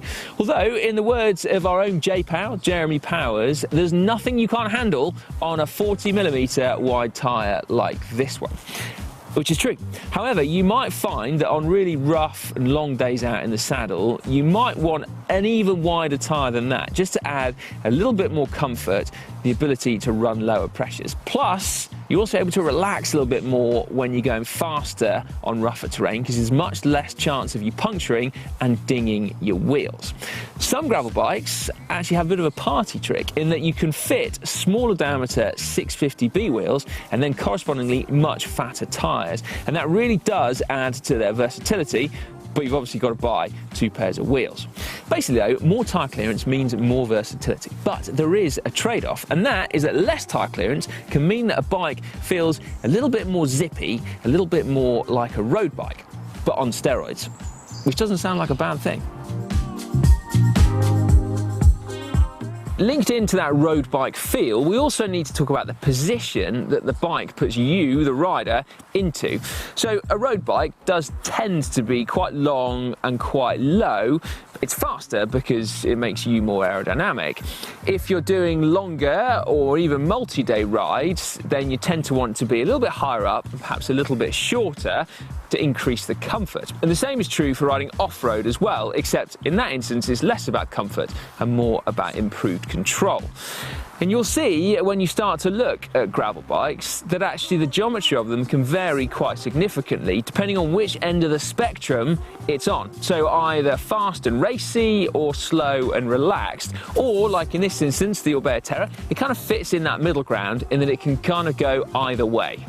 How do you know which one is which? Well, you will have to compare geometry charts. Yes, you can always find them on the web page of any bike that you're interested in. And basically, once you've found your size, you then need to seek out the reach and stack numbers. They basically tell you how far forward and how high the front of the bike will be, and they are the single best measurement on the bike. Because while you can more often than not find the right saddle height in relation to your pedals, either by moving the seat post up and down or the saddle forwards and backwards, if your handlebars are in the wrong place, you are much more limited. If you're comparing the geometry and fit of lots of different bikes, why not create your own reach and stack spreadsheet? Or, better still, head to geometrygeeks.bike, which is a website I happily stumbled upon the other day, where someone has basically done it all for you. Amazing. Let's talk about gears next. We know to look out for tyre size and also body position, geometry on our frames, but what we choose to put on there also has an influence on where your bike will sit on that gravel spectrum. As I said at the beginning, we've partnered with Shimano for this video, so we are of course going to be using their GRX group sets to illustrate. Not long ago, gravel bikes just had road group sets on. And that's fine, they already had compact gear ratios, so you could get some fairly low gears for steep off-road climbing.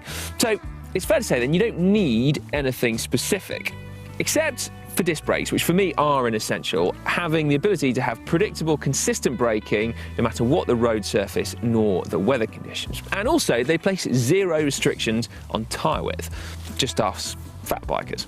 Now, furthermore, one point I would make here is that the difference between hydraulic disc brakes and cable-actuated disc brakes is vast. So if there was ever anything to stretch your budget for, then going for hydraulic disc brakes as opposed to cable actuated disc brakes is it. They give you more power, more modulation and more ability to withstand crappy conditions. So if you can afford it, do it. There have been several other advances in recent years, not least the choice between 2x drivetrains and 1x, something that's worthy of a video all on its own, and it will indeed get one. But in a nutshell, 1x drivetrains look a lot cleaner and tend to be a little bit lighter. You can also still get a really wide spread of gears, but if you do choose wide ratios, you will get larger jumps between them. Now this isn't a problem off-road, but it's something that does frustrate some people on the road. 2x meanwhile, 2x meanwhile gives you the ability to have wider gear ratios and smaller jumps between them. But something to bear in mind is that on a standard road group set, the front derailleur puts a restriction on the maximum tyre width. On GRX, Shimano have bumped up that maximum to 42mm, so it does comfortably exceed J-Pow's minimum. But remember that if you want to fit really wide tyres on your gravel bike, you are going to need 1x. Another point to look out for, if budget allows, is to get a rear derailleur with a clutch on. Now with a 1x setup, this and a specific chainring are important to keep the chain on, but actually I think it's still desirable on a 2x setup as well, because it keeps your bike so much quieter. Not adding to your speed perhaps, but definitely to enjoyment. One other point that I often get asked questions on relates to gear ratios. Yes, such a sexy term that I would imagine if you're watching this video and anyone is within earshot, they've immediately stopped what they're doing and they're going to come over and watch as well. If, however, they missed it first time round, I'll say it once more for their benefit so they don't miss out. Gear ratios! Yeah, there we go. Now, as terribly boring as it sounds, it is worth paying a little bit of attention to. For example, if you are going to be buying a gravel bike for the smoother end of the gravel spectrum, it's worth choosing gears that are optimised for faster riding. However, do not get too concerned about maximum gear sizes. Yes, if you're racing, you really don't want to get dropped on a descent because you can't pedal fast enough, but in the real world, I don't tend to get too concerned about pedalling beyond about 60 k's an hour.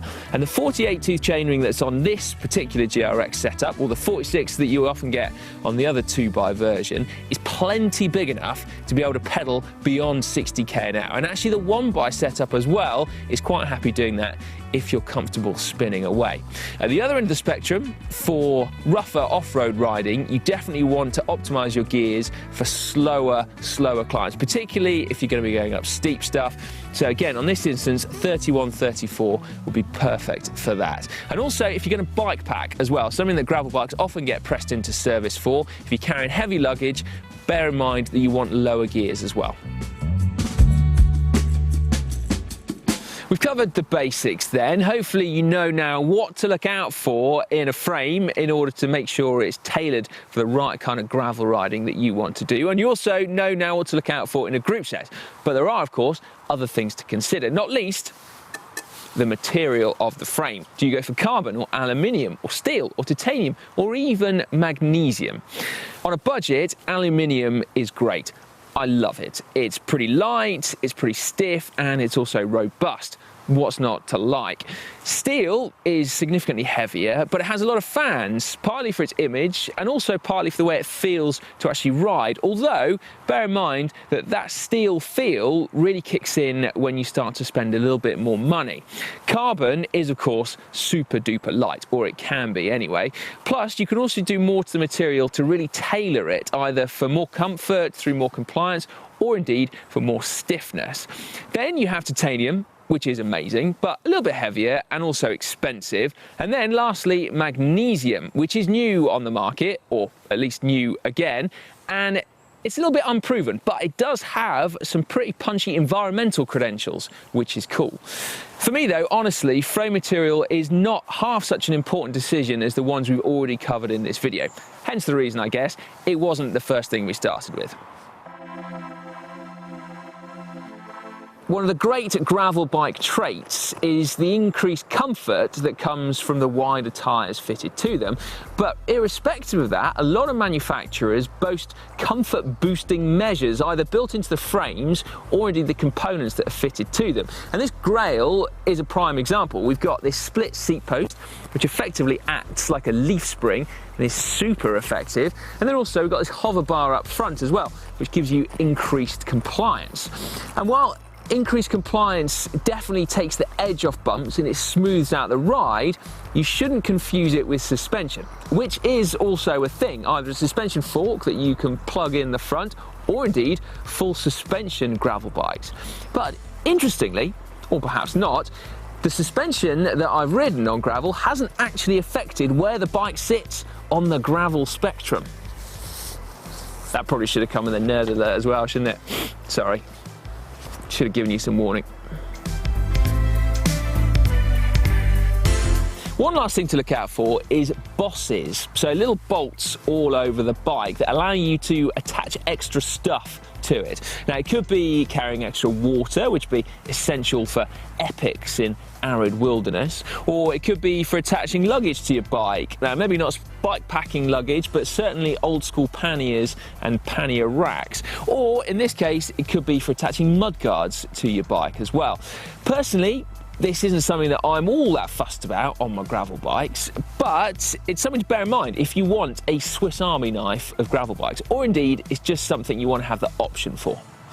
Whilst in this video, I haven't tried to tell you what the best gravel bike in the world is. Hopefully, by watching it, you've realised that you can't answer that question because it depends on you and the type of riding that you want to do on it. But now you're more empowered to make that choice because you know about the spectrum and you know how to work out where a gravel bike sits on that spectrum. So you need to look, to recap, at tyre volume and position, the geometry of the bike principally, but then also the group set as well, and little extras like if you want to go on multi-day wilderness epics, you will probably need every bolt imaginable to attach stuff to your bike. Now, if you would like to tackle another couple of questions right now that are commonly asked, such as why a gravel bike and not a cross-country mountain bike, or indeed why a gravel bike and not a cyclocross bike, we have actually made videos about those already. You can click through to them on screen now. Otherwise, please give this one a big thumbs up, and I'm going to go for a ride.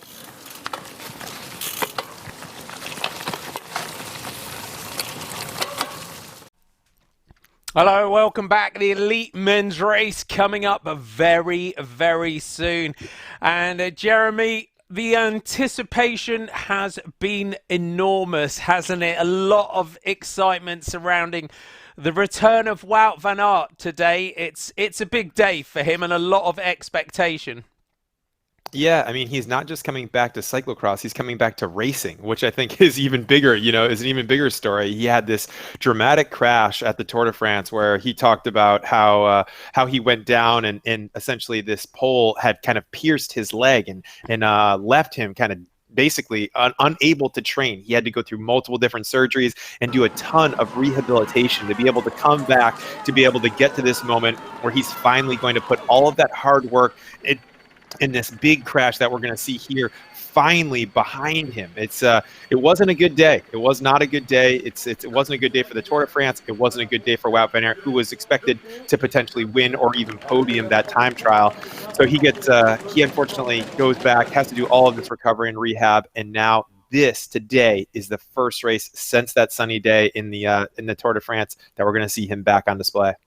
Yeah, it's going to be good to see, and we've seen a lot of sort of videos of he was getting. I think it was Nico Dick that was managed to film him play out on the sand on the beach, riding his cross bike. He was getting papped everywhere. The paparazzi, cyclocross paparazzi, were out in force, following him in his progress coming back.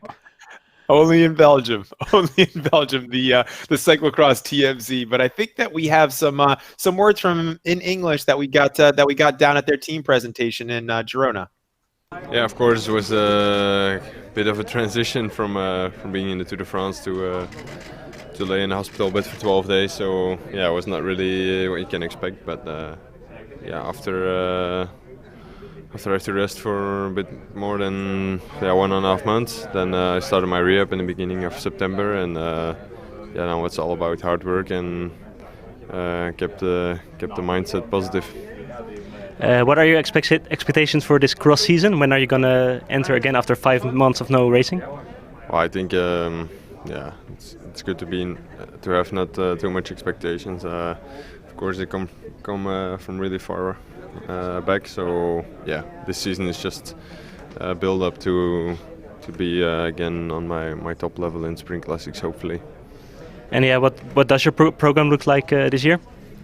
We'll start in Strade Bianche and then do a bit of all the Spring Classics until Paris-Roubaix, having a break, and then we'll do the preparations for Tour de France with altitude camp, Dauphiné, and then Tour de France. Normally we'll have some goals again in end of August and September, and then next winter hopefully being myself again in cyclocross. Are the Olympics also maybe on your mind this year?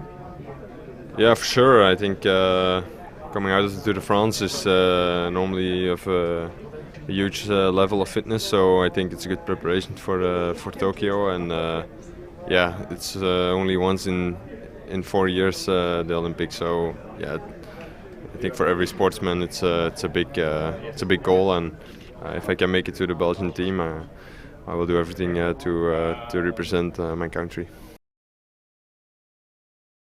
Ready to race. Wout van Aert though, isn't it? He's taking the pressure off himself. He can't really expect a lot, but Wout's Wout, isn't it? He's going to want to ride. If he's up there, he's going to be heading top 10. Tim Merlier and guys like that were saying that they could expect him to even run top 5. I would also expect that he would run in the top 5 today.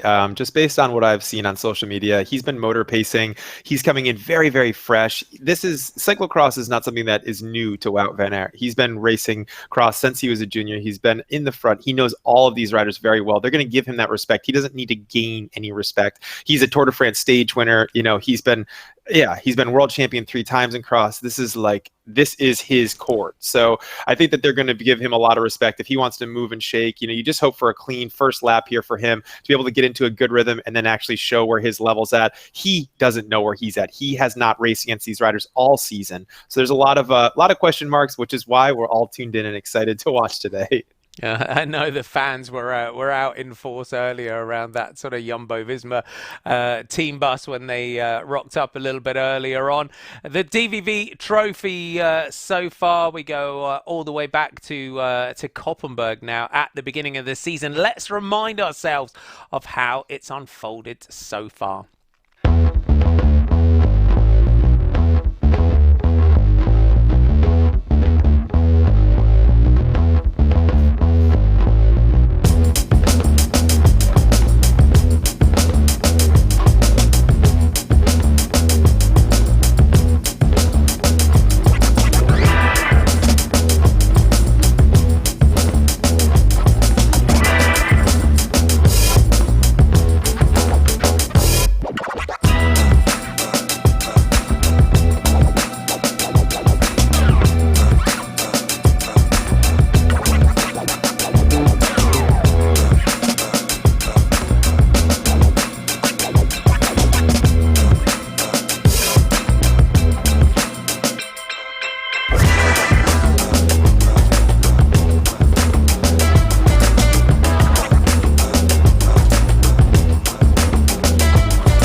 Victories there, Elizabeth, Mathieu van der Poel and Toon Aerts, where he brought to an end Jeremy. We're going to put Jeremy's dancing on next time to our epic montage. We'll put that up on screen next time as well. You really want to see that. Toon Aerts taking that victory in Odense, bringing to an end 400 days and 35 victories for Mathieu van der Poel. But then for Toon Aerts, those broken ribs. And that's such a shame for him, isn't it? When he's getting into that point where he really was on absolutely stunning form. He really was. He really was on absolutely perfect form. Unfortunately, he's going to have to take a rest and take a little bit of time off to be able to recover from those ribs. Never fun as a cyclocross racer to ride with broken ribs. On the road, there's a little bit less bumps and things like that. Might be possible, but in cyclocross with all the undulating terrain and those stutter bumps and things like that, I cannot imagine that his race at Zolder yesterday feels good this morning. Not so much. Okay, we're going to go down live to the start. Don't forget, subscribe to GCN Racing. Doesn't cost you anything. Just it's like a like, a share, a follow.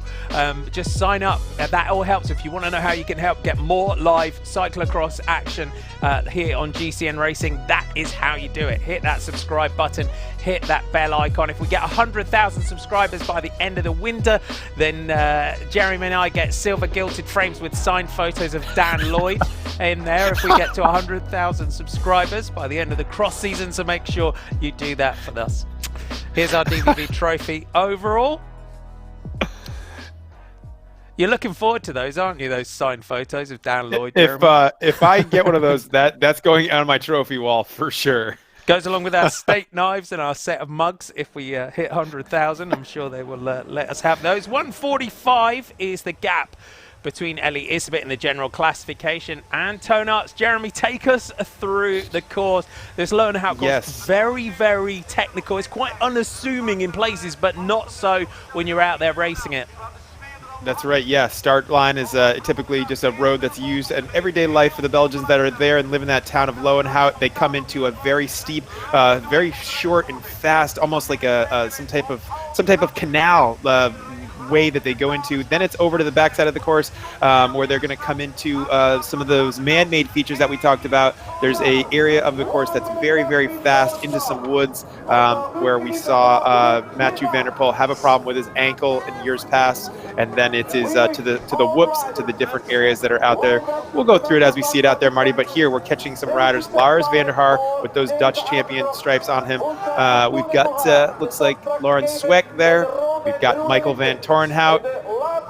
Indeed, Jim Arnout's behind him, the world champion Mathieu van der Poel alongside him, Ellie Isbeth, Tom Mewson just behind Mikael Borosh, Tim Merlier, and in the yellow, wearing number 3, he's back.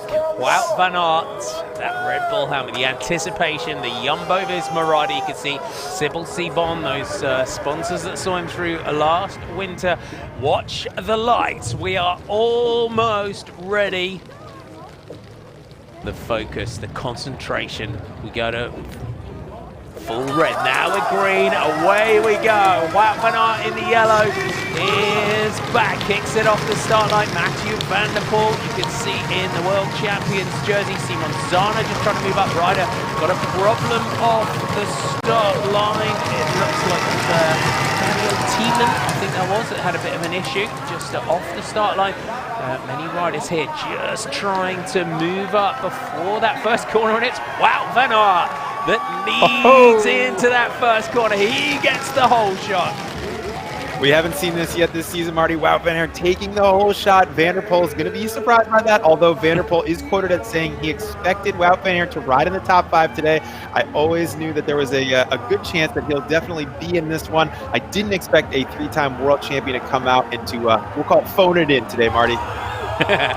Wout van Aert goes left, Van der Poel goes right, Merlier, Isabeth all up there, onto the bridge where we had a tumble in the women's race, and Van der Poel goes down in exactly the same spot where we had Lucinda Brand crash out with Yara Castelline. They went down there.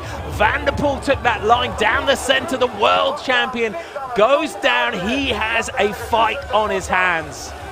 Yes, he does. He's going to have a lot of traffic to go through here. But as we see now, Tim Merlier, Wout van Aert, Felipe Orts, Eli Iserbyt in the front with Tim Merlier jumping the barriers. It's that's going to be a heck of a lot of work for Van der Poel to come back from a deficit that he's not going to be excited about. But that is going to be a challenge for him. And I hope in this stage race, as we've talked about in the women's race, that he's able to take this challenge on today, Marty.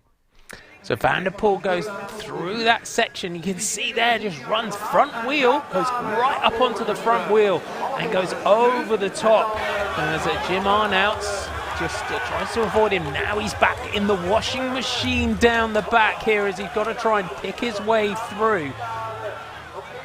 Yes, unfortunately, there's a lot of traffic through this section. It's going to be tough for him to come back, but we know Van der Poel's level is very, very high. We saw it yesterday in Zolder, one attack, and he was even surprised at the time that he was able to take straight away as we see these riders jumping these sections. This is where I expect Wout van Aert to maybe potentially be a little bit rusty, is in these technical sections. He doesn't have as much time on this bike at high speed, at race pace, so he's going to be definitely taking notes the first half of this race as he dials in the course, dials in these new pressures, dials in this new machine at race pace. This means you're going to see riders all the way down the race. Tim Malier leads out from Elite Oesterbeek, Felipe Orts, Corne van Kessel, Wout van Aert, Michael van Torenhout, Tom Meusen, Timon Rugg, the Swiss champion, just getting kicked across to the left. Van der Poel just changes his bike after going down on the bridge. He'll be screaming as he tries to get through. There's Heinrich Hausler there, just comes to a halt. Mario Thielen having another issue. A few of you asking, is Heinrich Hausler starting today? Yes, he is. The Bahrain Merida man, the Aussie, trying to follow now in the wheel tracks of the likes of Wout van Aert and Mathieu van der Poel. It's great to see Heinrich Hausler getting in here and having a proper crack at it as well. And he rode well yesterday. Absolutely, yeah. It's good to see the road riders coming out. This has been a tradition here in Loenhout. I remember I've said a couple times now, but Philip Gilbert coming out racing this race back in the day when I was over there, maybe in the 2010 range. It was very cool to be able to see him line up for this, and I think he rode into the top 20. So yeah, very cool to see the road riders coming out, having some success. It's not the first time we've seen it, but definitely right now the race is not with Hendrik Hausler. It is with these riders here at the front. Tim Merlier. It looks like it is that's Corne van Kessel, and at the front it's Eli Iserbyt bending the tape, as I like to say, pushing this one. Very fast course, could be something today that Eli Iserbyt really likes. A lot of riders today. We've got 70 on the start line. As we just settle in, here's Van der Poel going through. He's just trying to pick the riders off that are around him. Mika Borosh is there. He's got the likes of Thomas Pastruska. I always struggle to say that. Apologies to my Czech viewers. Just run you through some other of your riders that you're watching today. So Zdeněk Štýbar wearing 20 in the blue from the USA. Andrew Gignac from the Pony Shop.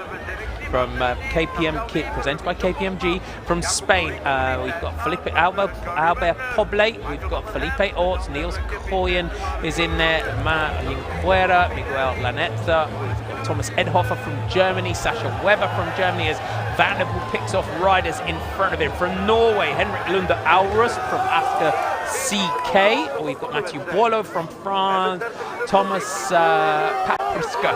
I'm going to get that one day, I apologise for that. There's Wout van Aert going through. Christian Cominelli, Loris Terzi, Kevin Dalla Pieta from Italy, Timon Rugg, we've seen Camarajete from Canada, he's wearing 42, Michael Van Ham from Eastern Giant is up there in wearing 43.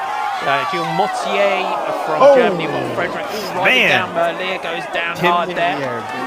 Yeah, again, that rut that claimed Anna-Marie Worst and some of these other riders really hitting the deck there super hard right over the bars, but it was able to get right back on it. As we see here, replay, again, same thing that happened to Anna-Marie Worst. Go in, just that weight goes right on that front tire. That is going to be something that he clicks and notes and saves, that he's not going to hit that line that way the next lap, Marty. Indeed, it's a carbon copy of the tumble that took down Anna-Marie Worst. There's Zdeněk Štýbar, you can see going through in the blue of De Koenig Quick Step. Stephen Hyde's wearing 57, Max Judelson 59 from Rock Lobster, Kerry Werner from Kona Factory Racing, Simon Zana from Switzerland, Heinrich Hausler, we pointed out Andrew Giuliano from Grit World Racing, Shimano, Curtis White is wearing 68, and then Jacob Doragoni is 70 from Selle Italia Berciotti. There is your man, Wout van Aert, and he's doing the right thing here, Jeremy. You can see on some of the technical sections, as you said, maybe just taking a little bit gingerly through those sections. He's just mindful, first race back, just a little bit of softly catchy monkey kind of thing. Definitely, as we see these riders tackle this very hard section here, it's very technical, but Corne van Kessel with the straight line right through there, through that deep, thick mud that they're getting off those pressure washers, coming through that section. It's all about patience, not just for Wout van Aert, but also for that rider that we're getting in right now, Mathieu van der Poel. As we see him right in front of Simon Zahner and Stephen Hyde, it's going to be a game of patience. Wout van Aert needs to understand what's happening here, these first laps of these races in the Pro Men's. very, very fast, almost electric out there right now, as you can hear the crowd and all the riders going 110%. This is going to settle down a little bit. There's going to be groups that form. It's going to slow things down. That's where Wout van Aert can finally kind of take a break, reassess, get his bearings, and then go for it from there. But it's Eli Iserbyt realizes this opportunity with Van der Poel, taking himself out there on that start ramp, not able to be in the front group right now because of that crash. So Eli Iserbyt feeling like he's got good legs in the day and wants to go all in for this round of the DVV Trophy today. Onto the pump track, into the rhythm section. Mathieu van der Poel just kicks through there. Eli Iserbyt is going to lead through at the end of lap 1. Just like the elite women's race, drama from the start here. Iserbyt with Van Kessel chasing down. So a look at our lap time as we go through the line. It's Mathieu van der Poel, Curtis White with him as well. Kevin Suarez is there, 7th. 52 for Iserbyt. Van Kessel right behind Wout van Aert. A little flick of the elbow there from Wout van Aert to Tim Merlier to come through. Orts.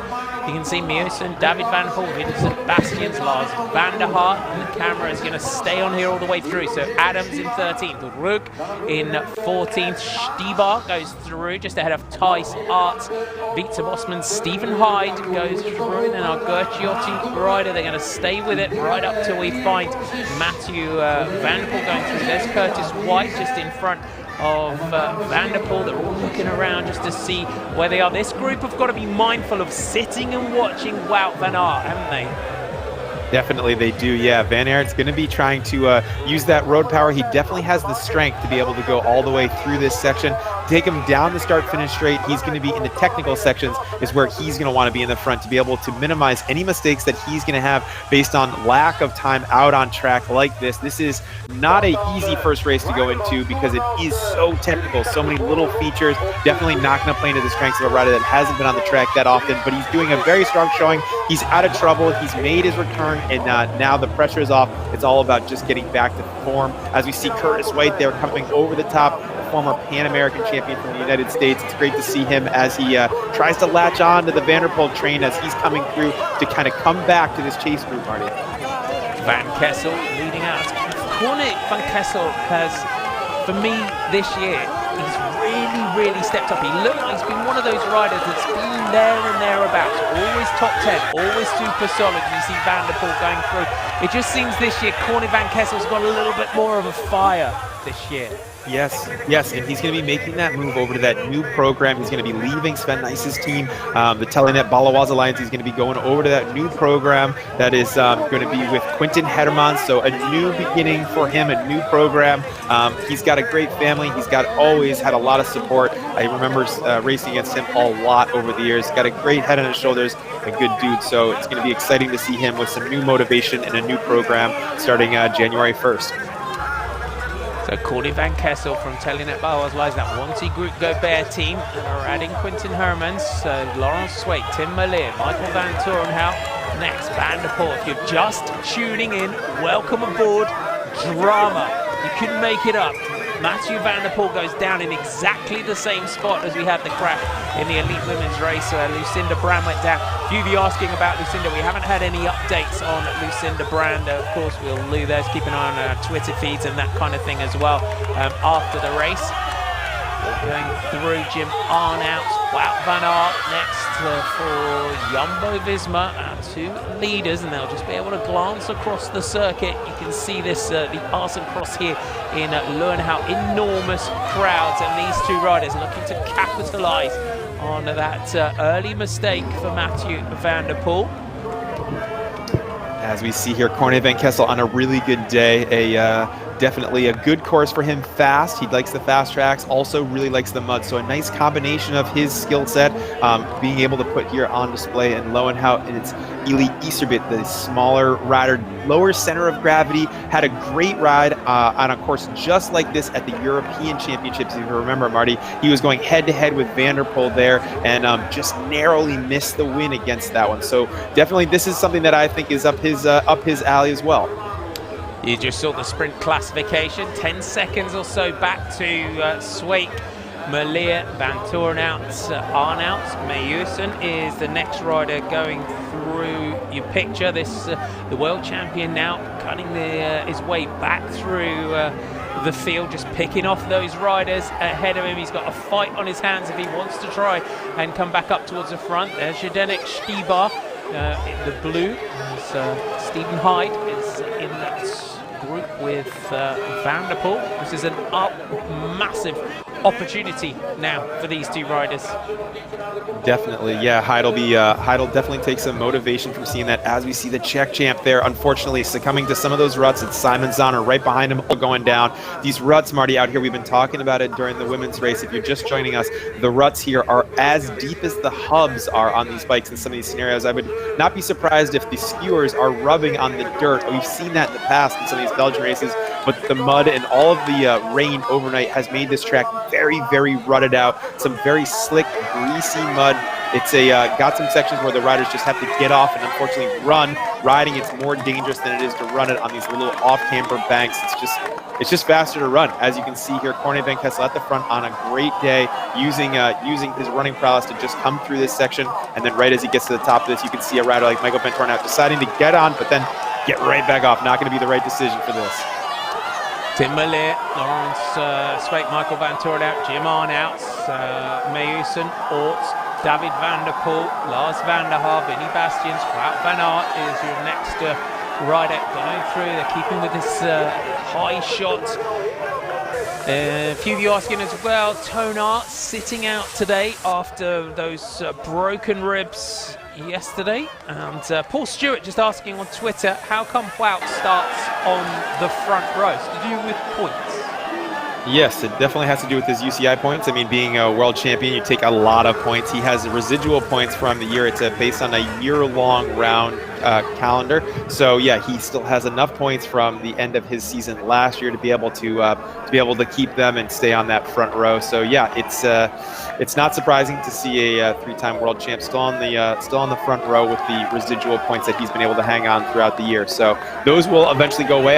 He was not the first call up, but if, for instance, he was racing a World Cup, they use World Cup points, which is why we're seeing Van der Poel starting not on the front row there. So Wout van Aert would be starting very far back. As we see, Merlier now separating himself from that chase group, but having a hard time in that sticky mud, Marty. He is indeed. Just got kicked off there. That group still very much together. A lot of you asking about Dan Suter from yesterday on Twitter. Dan saying, just woke up after surgery. Broken collarbone it is.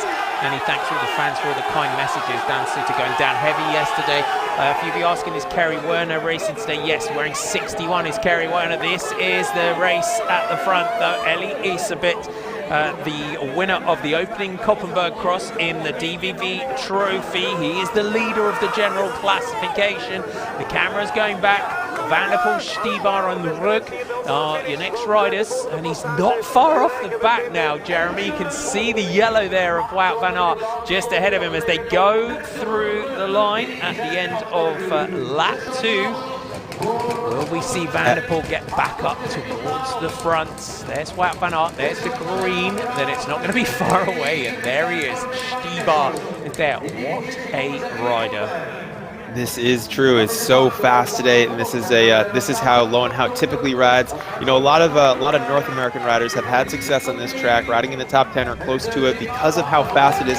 It very much maps to a similar style of racing in finesse and explosive riding that the American and North American riders have become accustomed to, because we ride a lot in parks and smaller areas, so we have a lot more courses that are like this type of track here in Loenhout. So I know that someone like Stephen Hyde, Curtis White, Michael, I'm sorry, I'm blanking on a name, but all these riders are going to have a lot of success on a track like this today. But it's hard, Marty, to take back time. You know, to be able to get time back on a course that's so fast like this is a real challenge for the riders. And coming back from where Van der Poel is, to be able to get back to the front, that's why I was talking about patience. He's going to need to have a lot of patience, and as a world champion, I hope that he's able to exhibit it today, because he definitely gets the right away from the riders, but he needs to not try to do it all in one lap. There's a long race to go here.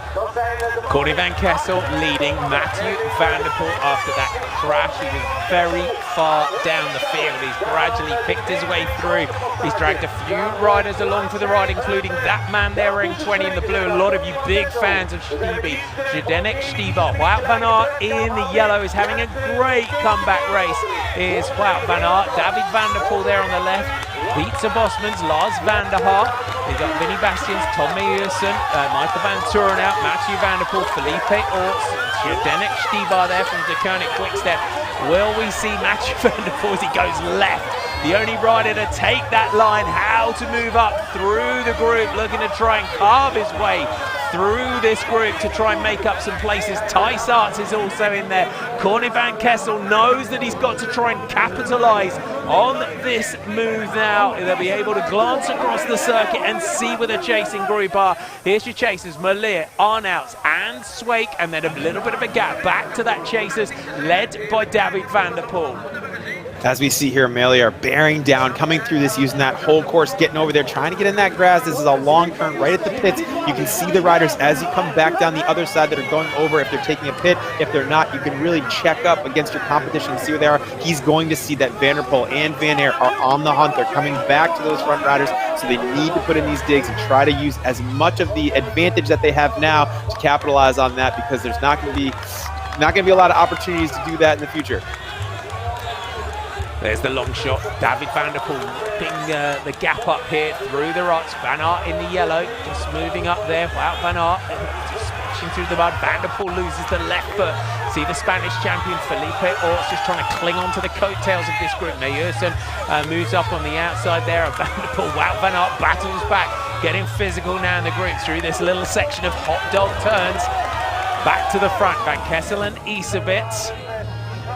Still on a good run there. Those guys are riding solidly, but they know what they've got, and they know they need to run with it. They've got an opportunity here, and they need to keep the tempo and the pace high, because Van der Poel is burning matches right now to put himself back in this race. He definitely has the legs to be able to get there. We saw him take that left-hand line while everyone else was taking the right-handed line, needing more power to go through that left side, but able to pass a slew of riders in doing so. So the power is there for today for Van der Poel, but again, he's just got to be patient. And now you can see the fans are out for Wout van Aert, Wout and new. So it's a new day for Wout van Aert. They're excited to have their champ back, and they are out full force here today, Marty, and Loenhout. They are indeed. Morgan asking over on the forum, we've got an Aussie racing. Yes, we have. Heinrich Hausler from Bahrain Merida. He was out there in Houston Zolder yesterday. There's the gap now back from our trio of chasers. Tim Merlier. This sort of course suits again. It suits that power of Tim Merlier as well. Yeah, it does. It definitely does. Yeah, that road power, that long stuff. But it's also, like I was saying before, it's a very technical track today here. You know, a lot of people have succumbed to those ruts, as we saw Merlier did. But every time you go through these sections as a pro, you need to think about where you had problems last time. Is there potentially a different line? Watch your competition. See if there's a new line that you might be able to take that you hadn't explored before. If someone else goes past you and rides a section faster, then you need to study their line the next lap. So these riders throughout the first half of this race are going to be studying the lines, really nailing in what they choose lap in and lap out, and trying to just nail this course in, nail their tire pressure in, talk with their mechanics. So they're all tried and true pros. They know what they need, but this is one of those unique days where there's a lot of constantly changing course conditions and a lot of variables to think about out here today.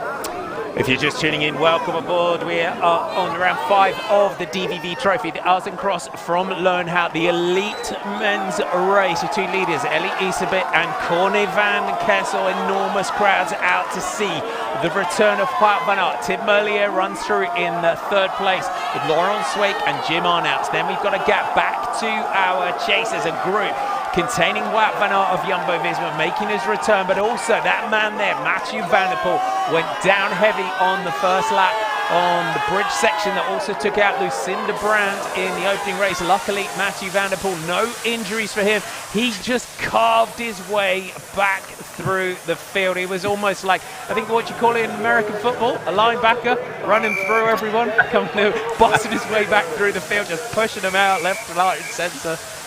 As we see a lot of the riders here taking bikes, it's muddy enough today. They're going to need to do exchanges. So, yeah, Van der Poel doesn't have anybody to blame for that crash. That was all on him. He came into that rut just a little bit off camber, just kind of hit it, and just it threw him. You know, and we've seen it happen in all the races today. It's unpredictable course. The course is changing so frequently. It's impossible to know from when you pre-rode it until when you get on the race course what actually happened. That rut got deeper. Unfortunately, he hit a little bit of a nose manual. Even Van der Poel couldn't fix that problem that he had there, even though he is the world champ. Still had to get off the bike, hit the deck, able to come back through now. He's in the second chase group, making time up. He's got to be riding some really fast laps here to be able to make up time. Into the rhythm section, Tim Merlier kicking on at the front here. Laurent Sweek, Jim Arnout's Van der Poel now comes through to the front of this group. His brother David right behind him. Victor Bosman now in those Easter X colours. Wout van Aert pumping the rhythm section. Tom Meusen right behind him. What a race we have got today. Here's Lars van der Haar. Here's Vinny Bastians. Felipe Orts. Great technical rider is the Spanish champion. Thijs Arts goes through next round to the end of lap 3. Easterbit and Van Kessel. Van der Poel is almost on to the back of Jim Arnout here. The power of the world champion when he's on the back foot, overcoming issues, can take anything that they throw him. Lap 3 of 8 now. We got our lap times 22:57. Let's put a clock on our 2 leaders. And it's up to 10 seconds. Merlier with Sweek and Arnout to Van der Poel. Wout van Aert digging in for Jumbo-Visma in the yellow, trying to get on to this group. What a return here of Wout van Aert. Can he stay in contention? Can he run a top 5 here? It's 22 seconds now. Back to that group containing Mathieu van der Poel, who's right on the back. And Wout van Aert, you can see how hard he's having to work here. The Jumbo-Visma rider on that beautiful Celeste Bianchi bike as Corne van Kessel hits the bridge. Easterbit battles to try and stay with him. They are going, man. They are going for it. But Van der Poel able to jump across that chase group in such a short amount of time, not taking any risks here, making sure that he's able to put himself back in the front, letting everyone know, hey, I'm not gone. Stop with what you're doing. As you see Merlier here, the Belgian champion, still able to ride this race from the front. Van der Poel still, he is giving some inclination that he's taking it a little bit patiently, but really laying down power where he can. He knows that this course is narrow, it's technical, it's very muddy. He's putting himself in good position to be able to get back to those front riders, but you can't do it all in one lap, Marty. And he's doing some really good lap times. As you see here, him and Merlier having a little bit of what we call it chin music, riding side by side. Merlier not happy with that. Too close, man. You're too close. So he gets off, unfortunately, hits one of those ruts there, just not able to put it together as he jumps those barriers. But Van Aert not jumping the barriers through this section, having to use the running skills, getting off and running over that little bit of a crevasse there, that little I don't know what that actually is, but they've been there since the beginning of this race. Yeah, that little ditch, you got quite a few little ditch jumps that you've got, but Mathieu van der Poel, he managed to force an error there from Tim Merlier. Can he find his way back through to the front? Could he come back from that crash and win this one? I think if Van der Poel finds his way back through to the front and wins this race, I just want him to pull a mic out of his pocket and drop it as he crosses the line. I would not be surprised if he makes it back to the front, just based on the way that he's riding and the speed that he has. He's free from this group now. He's out of traffic, and now there's one last thing for him to conquer. It's almost like back in the day, some riders would come in, they'd do the races, but they would start in the back and they'd come through as an extra challenge. Van der Poel, not one that he would have picked against his biggest rivals, but taking that opportunity. As you see, this section here looks like it's almost frozen with blazing mud on top, very icy, very ruddy, very rocky and hard, very slippery section. But Van der Poel is now free from that chase group, and he's blown this group apart. He's going all out, as we see Wout van Aert in his first race back with Tom Meusen and Michael van Torenhout. Lucia Boostman's all behind him in the chase. So much pressure on Wout van Aert today, but he's been deflecting that in the press and in the media, just saying, I've got no expectations from myself. He's just got to come back and just find his form, again, it's almost as when you've had an injury that severe, Jeremy, as well. It's finding that confidence in yourself, isn't it, on such technical courses. I think in the future, on some if he does, when I was listening to his pre-race interview in Flemish, it sounded like he did have some more cross races on his schedule. So I think with the races that have more power output and a little bit less technical, at least in the beginning part of this season for him, I think that he'll have a little bit more of an opportunity. But again, Marty, he has not gone this hard in an actual race, right? So you can do all this stuff in training, but the one thing that you take out of it is the adrenaline and the emotion, which is what something that a race can only give you. And so I think that he's feeling a lot of that right now. This is the first time he's felt that since July. So this is really, really good for him as he builds up. He said he wants to do the classics, the Olympics, he wants to do the fall classics, and then race the full cyclocross season. So he's got a lot on his docket. He's got a busy schedule up ahead. So coming into this one, riding this chase group, this is a beautiful first outing and mission accomplished for Van Aert. It certainly is. Back to Mathieu van der Poel, the rainbow jersey, just kicking on here. Our two leaders. We know how much Ellie Elisabeth has won this season as a lead. You've got to go back to 2018, the Zilvermeer Cross in Mol, the last time that Corne van Kessel won a race, and he won it from with podiums with Thijs Arts and Jim Arnouts. But it's a while since he beat a field of this sort of level. Corne van Kessel, could he hang on potentially and take this one? You've got to go back to 2017 for Corne van Kessel, the man in the lead here from Telenet Bauhaus Lions, where he really took a race, the one in Hasselt, he won on that occasion, just misses his remount there as he went over the top of that section, getting roared on here. Van der Poel sprints into the picture, the world champion, little by little, just picking off the gaps up to those two leaders. As Jeremy said, you can't do it in one go. He made it up to the groups, he's just ridden his way through, and this is the sign of a champion now, isn't it? The race in Namur, Jeremy, the race yesterday, these are the days when you fight back from issues, when you fight back from crashes and adversity. This is where you show what a champion you are. Definitely. I mean, he's still got a lot of work to do as he flies in here for the pits. And that's one thing that I have to really commend Van der Poel for. He uses the entire course. You're watching literally like a lesson in how to race cyclocross. Every single moment that he can ride a section, he pedals it. He's never off the gas. Now, not everyone can do that because they don't have the V12 engine that Van der Poel does. But that being said, he also uses the entire course to his advantage. There's not a single inch on this course that he's not pedaling on when he can put power out. So his speed is constantly higher, which is how he's taking back that time. We're seeing these riders come through. This is the only track I know of that has this whoop BMX style section, which I know Van der Poel loves. He does a lot of BMXing in the past on his Instagram, but you can see, Marty, that gap is coming down, and Van der Poel is really starting to bring these riders back, and he's feeling that emotion, that charge from the crowd as he gets closer and closer to reconnecting with that front group.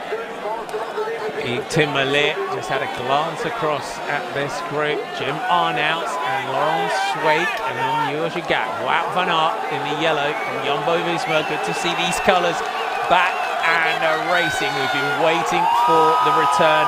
Sweik, Bosmans, Meyusen as your next riders coming into sight behind them. And Lars van der Haar, Vinny Bastians, David van der Poel, Felipe Orts, Thijs Arts are next. And there's Adrie van der Poel just being interviewed in the pits. Ellie Elisabeth looks back now at Corne van Kessel as we go through.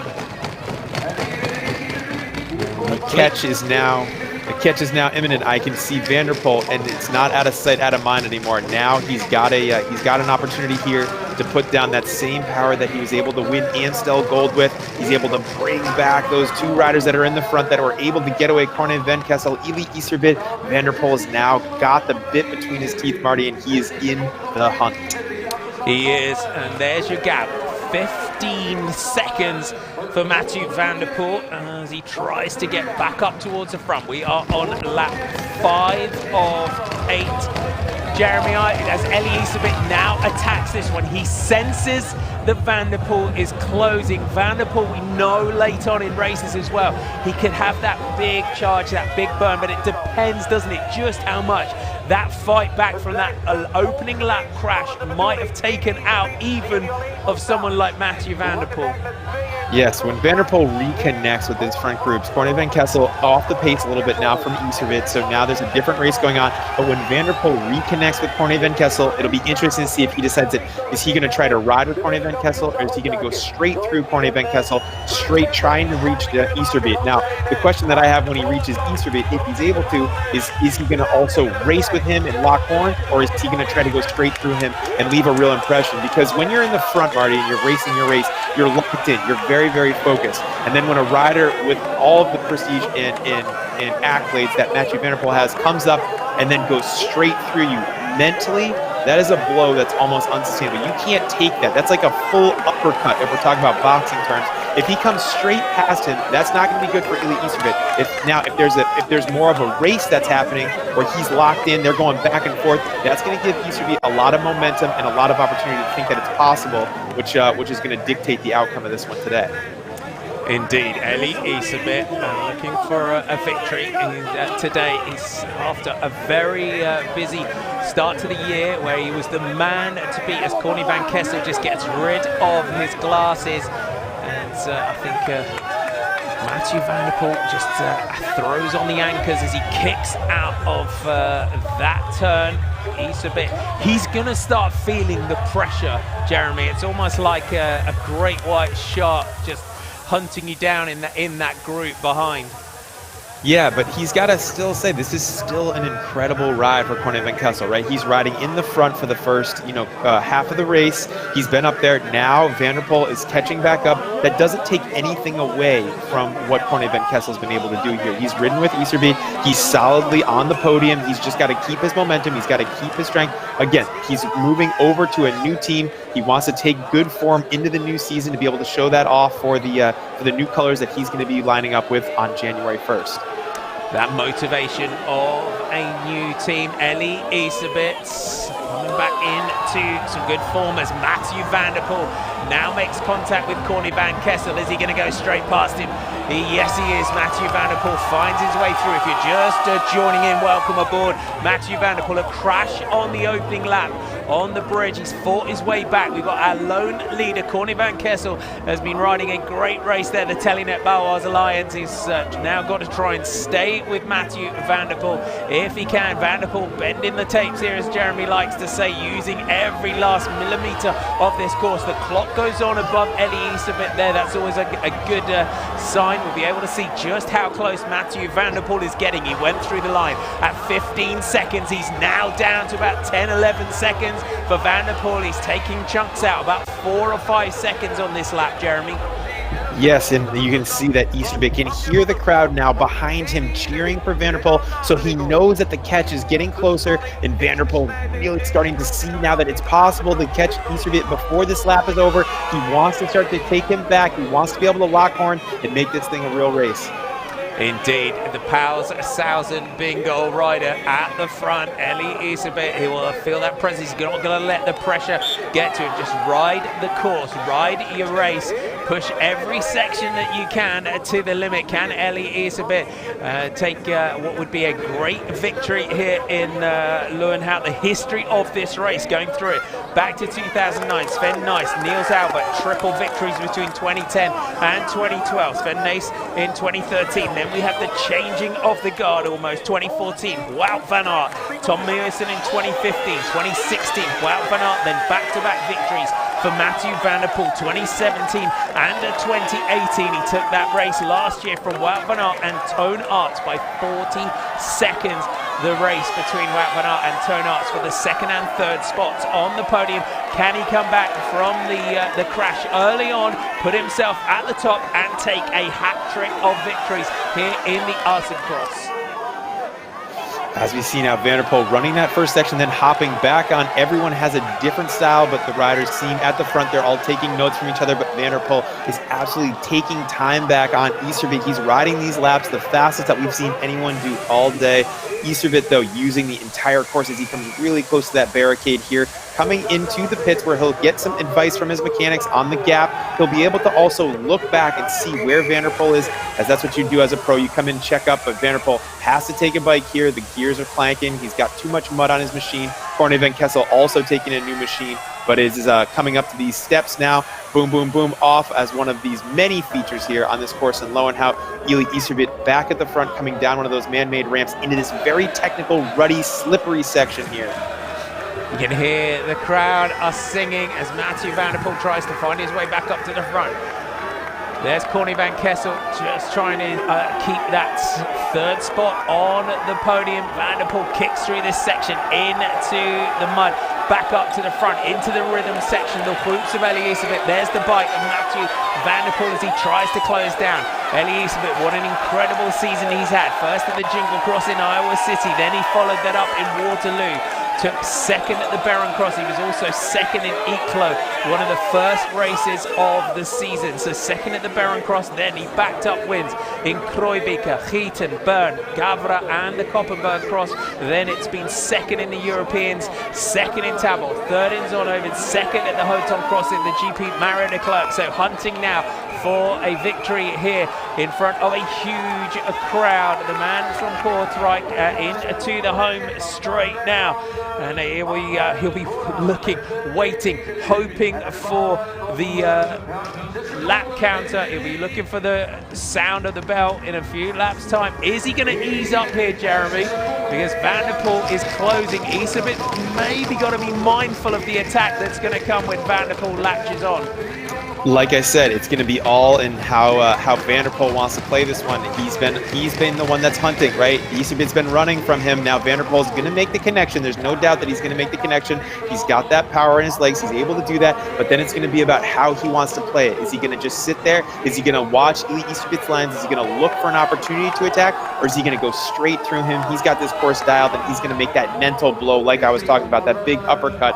One thing that I wanted to note, Marty, is you can see the difference in their styles when they're going through that whoop section, just where a rider's at in their day. If they're going through it with a lot of finesse and a lot of pumping, you can see how much energy they still have in that upper body and overall physical condition. But then you can see some of the other riders that are more blown coming through, not able to use that finesse and push that through. It's just one of the things that I've been noticing also in the women's race with the intensity that these riders attack these whoop sections at the end of this course. It gives me a lot of insight into how they're feeling overall. Wout van Aert comes through in this group. So Melier, Bosmans, Van Turenhout, Sweeck and Arnout. So Sweeck just stretches himself out. Van der Poel, one-handed, swings that bike through that section. Back up to the front, Iserbyt, bunny hops the barriers, leaps that ditch. Van der Poel just clears it just a little bit cleaner there through that section. Yeah, and I was just looking at the overall standings here for the DVV. Eli Iserbyt winning, so definitely this is a big focus for him. He's got a minute 45 over Toon Aerts, who doesn't start today with those broken ribs that he sustained.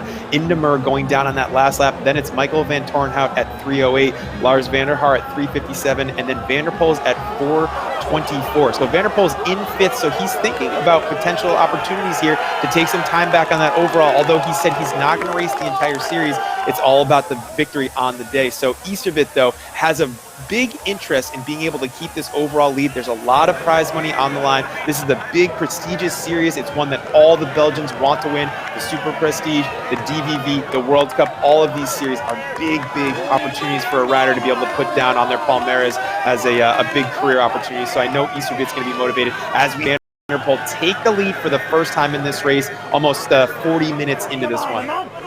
Mathieu van der Poel, the red mist descended on the world champion. When he went down, he found his way back. Now he leads.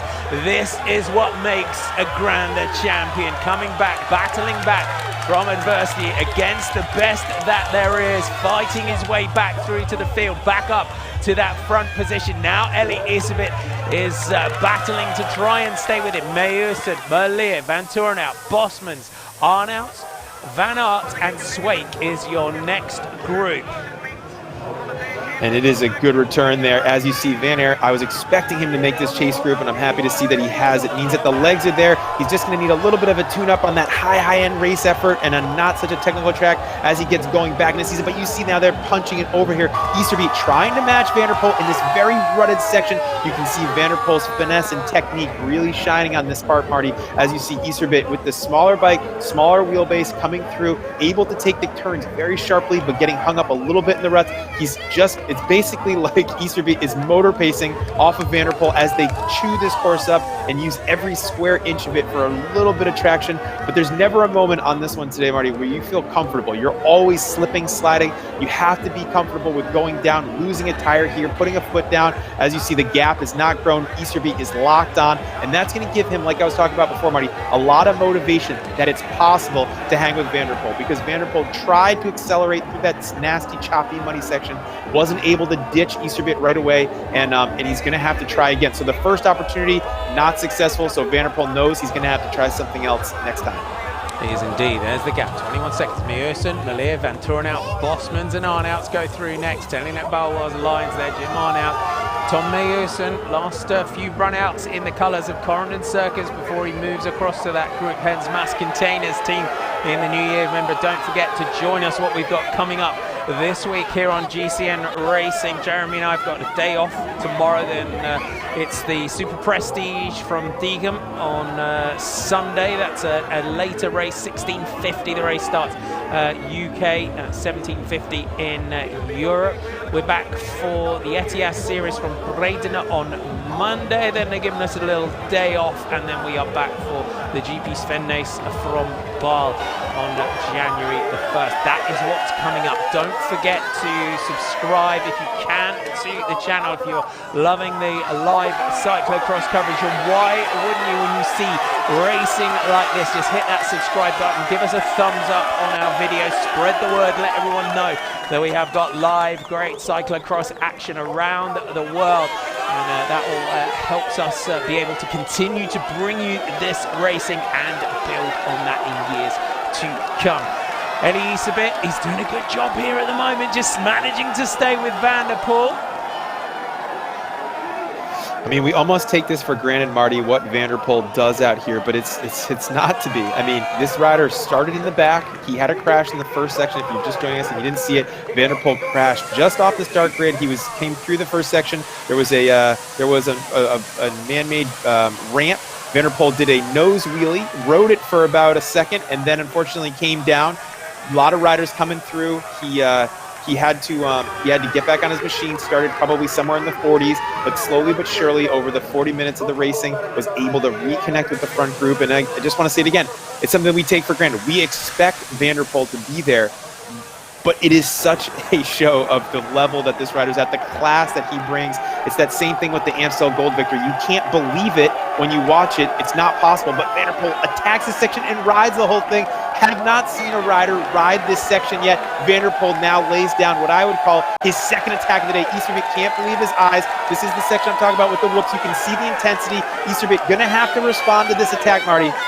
He is indeed Mathieu Van der Poel coming back into his cross season. Winner in the Rue de Vorder, won the European Elite title. Over to Neil, the Yarmouth Cross, went to Tabor, took the Hammer Cross in the Flandrian Cross, went to Wachtabeka, to Coxsider, took that one, won in Kortrijk, won in Mol. His winning streak came to an end in Ronse as Elie Easterby finds his way back on, but he started another one in the Vlaamse Druiven Cross in Overijse, then the Vasteland Cross in St Nicholas, and the winner yesterday into the home straight. Easterby just staying with him, little testing attack now from Mathieu Van der Poel, and Easterby doing a great ride here to manage to battle back. Then we go back to our next group as Tom Meeuwsen has to dismount. Here's Wout van Aert, the big fans. Can Wout van Aert get himself through this group over the last couple of laps and a ride in a top 5? He's still sitting in the top 10 is the Jumbo Visma. What a comeback by Wout van Aert.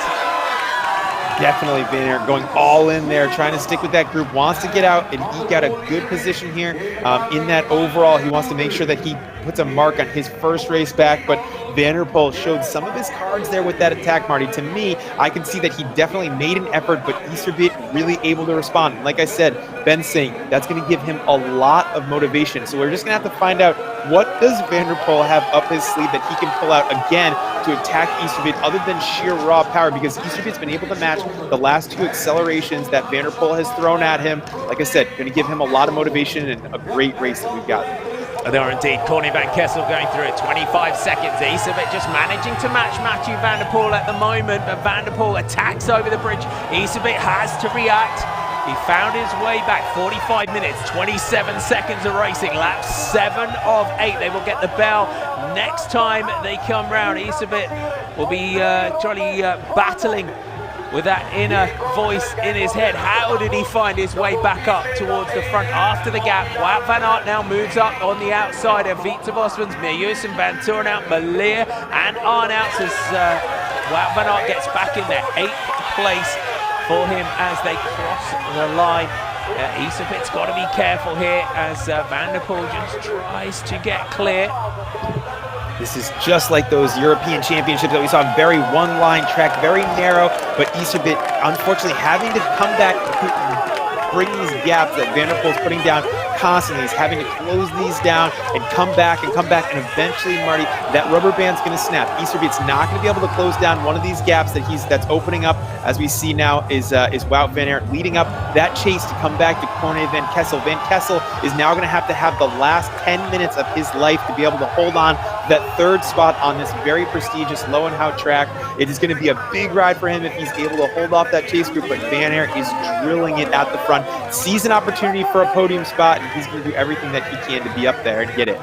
You can hear the roars for Wout van Aert. Michael van Turnhout carries nice speed through that section. Wout has dismounted through the planks and through that ditch.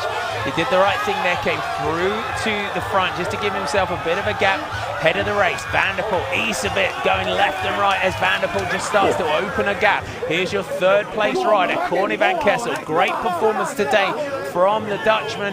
He's still got a good gap over that chasing group. Van der Poel puts in what should be his race winning attack now. Does Eli Iserbyt have any answer now to Mathieu van der Poel? They will get the bell when they come through the line.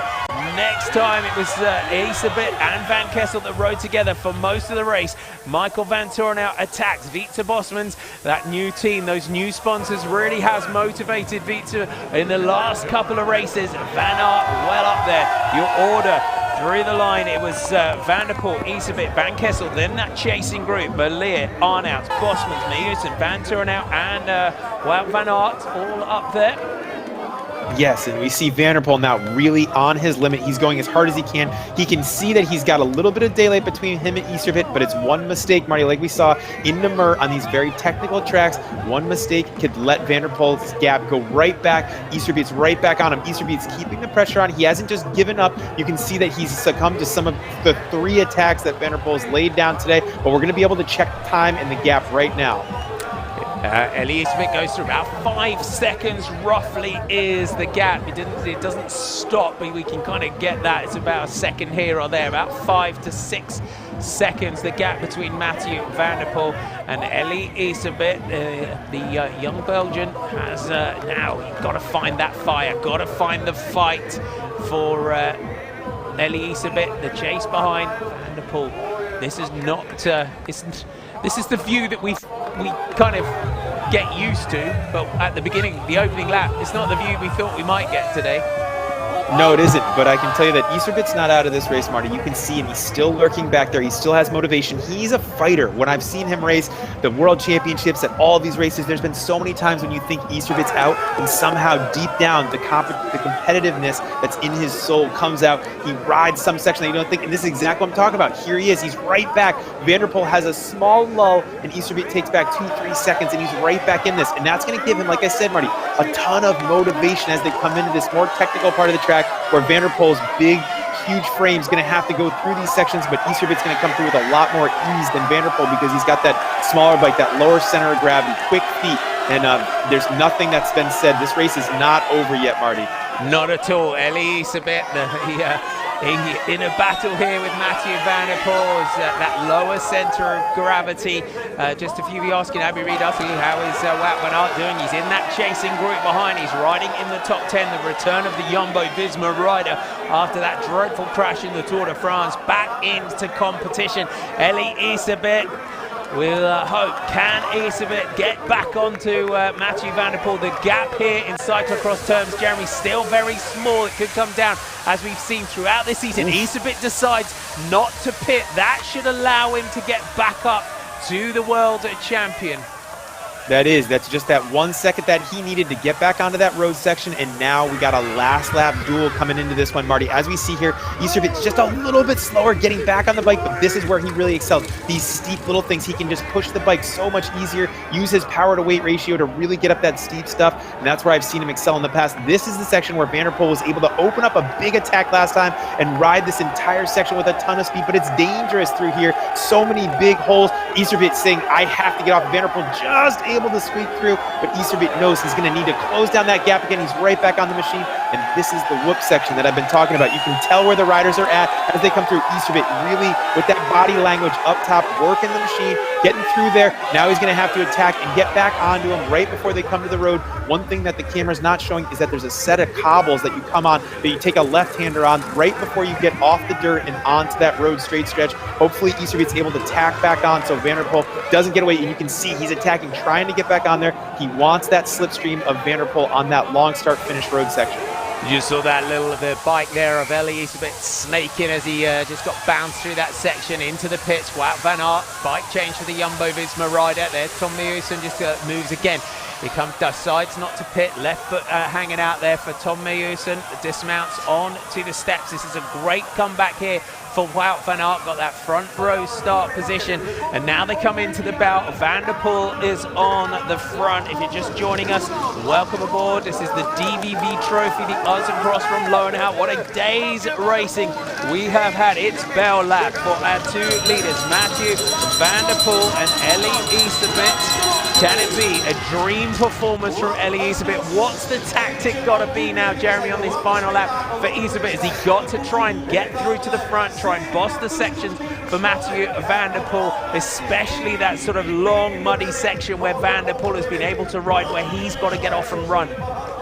Well, I can say that Iserbyt is the only rider this season that has really given Van der Poel a run for his money. So he knows that it's possible. He believes, and he's talked about in his interviews, that it is possible to beat Van der Poel. He's publicly been saying he believes it's possible that he can beat Mathieu van der Poel. So I know that there is going to be a rivalry here. It's Belgium versus the Netherlands. The fans are for sure out in full force, yelling Elie Iserbyt's name, which is giving him that motivation. You can see Van der Poel's gassed. He's got his arms all the way out. He's looking back to see what's happening. He's seeing if there's a potential gap, but there's not. Elie Iserbyt is hanging on, and if these riders are going to come down to a full sprint finish, Marty, Elie Iserbyt might be the guy in a head-to-head battle to be able to take on Van der Poel today. You never know. Van der Poel lines up for the planks, carries that speed. Can Iserbyt do the same? The Power Thousand bingo rider, Van der Poel clears the ditch. Iserbyt does the same. 45 seconds is your gap back to Corny van Kessel, Tim Merlier, Michael van Toornhout, Wout van Aert, Tom Meusen, Wietse Bosman and Jim Arnouts is your chasing group behind. 1:19 is your time gap. Remember, the general classification in the DVV Trofee is Mathieu van der Poel just manages to put a few meters again into Elie Iserbyt, who is looking at Van der Poel, looking for a bit of green, looking for some grip. Iserbyt leading overall from Toonart by 1:45. Art's not starting today. That means he gets the 5-minute penalty. Van Toornhout third at 3:08. Van der Haar is fourth. Van der Poel fifth at 4:24. He's been gradually making his way up the general classification. Then it's Merlier, Van Kessel, Meusen, Arnouts and Sweet. 10 minutes and 3 separating the top riders overall as Van der Poel now kicks it out of that turn, and behind that chasing group, Wout van Aert behind Tim Merlier, the Belgian road champion and the Belgian time trial champion are in ahead of this chasing group. Yeah, and Elie Iserbyt trying to match Van der Poel test for test as Van der Poel goes through, setting an unbelievable tempo through these sections. You can see the look on his face. He's had to come back from 40th place. He's had to lay down massive attack after attack to be able to dispatch Eli Iserbyt and get rid of him. Iserbyt fighting so hard to be able to stick Van der Poel's wheel, but just unfortunately not able to match him on that last test through the barriers where Van der Poel hit those sections and strung it all together. Corny Van Kessel, solid ride today from the Telenet Baloise Lions rider. Mathieu Van der Poel, another burn now on this final lap as he puts some time into Eli Iserbyt behind. From well back in this field, back up to the front. I expect another emotional victory salute.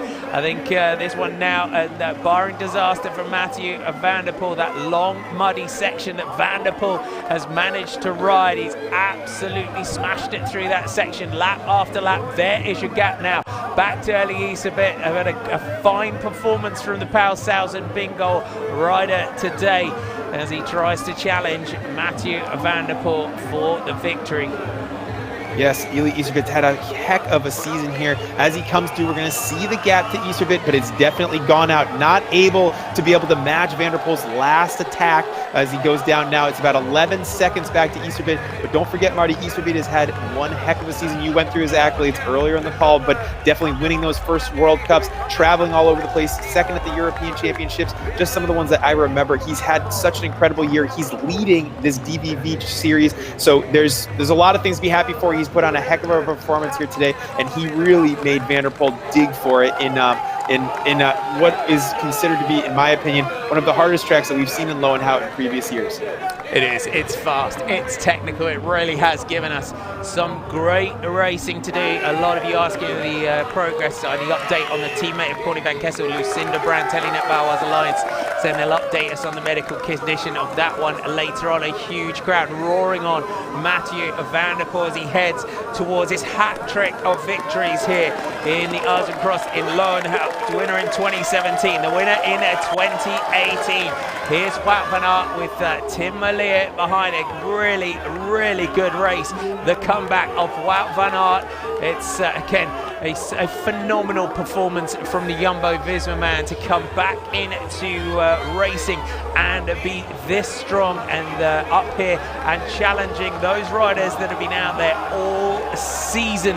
It does bode well for Wout van Aert in terms of where the form is. Absolutely, but you can see now the gap has really grown. Iserbyt, unfortunately, not able to match those gaps. And then that Van der Poel opened up, and you can see now the track, but it's the race behind Van Aert trying to hunt down Corny Van Kessel for that third spot on the podium. He's definitely going to be happy with this performance, but wouldn't it be a sweet cherry on top to be able to get on the podium as we see Van der Poel now coming in for a bike exchange. Van der Poel takes a fresh bike for the finish. Here's Eli Iserbyt. What a race this man has given us today. It's just almost one lap too far today for Eli Iserbyt in terms of staying with Mathieu Van der Poel as he now goes over the top of the bridge. He's heading towards the finish. Look at the crowds here for one of the great holiday races. But it as is Eli the champion. Just goes across. It is the champion. Oh, and Van der Poel there succumbs in to the that run. section. That's what we were talking about, Marty. I was saying he's been going into that section so fast and using so much momentum to be able to get over that top section, that lower rut. Just not quite there. Van der Poel, that's why he likes to have this gap. That's why he likes to have the advantage in case something like that happened.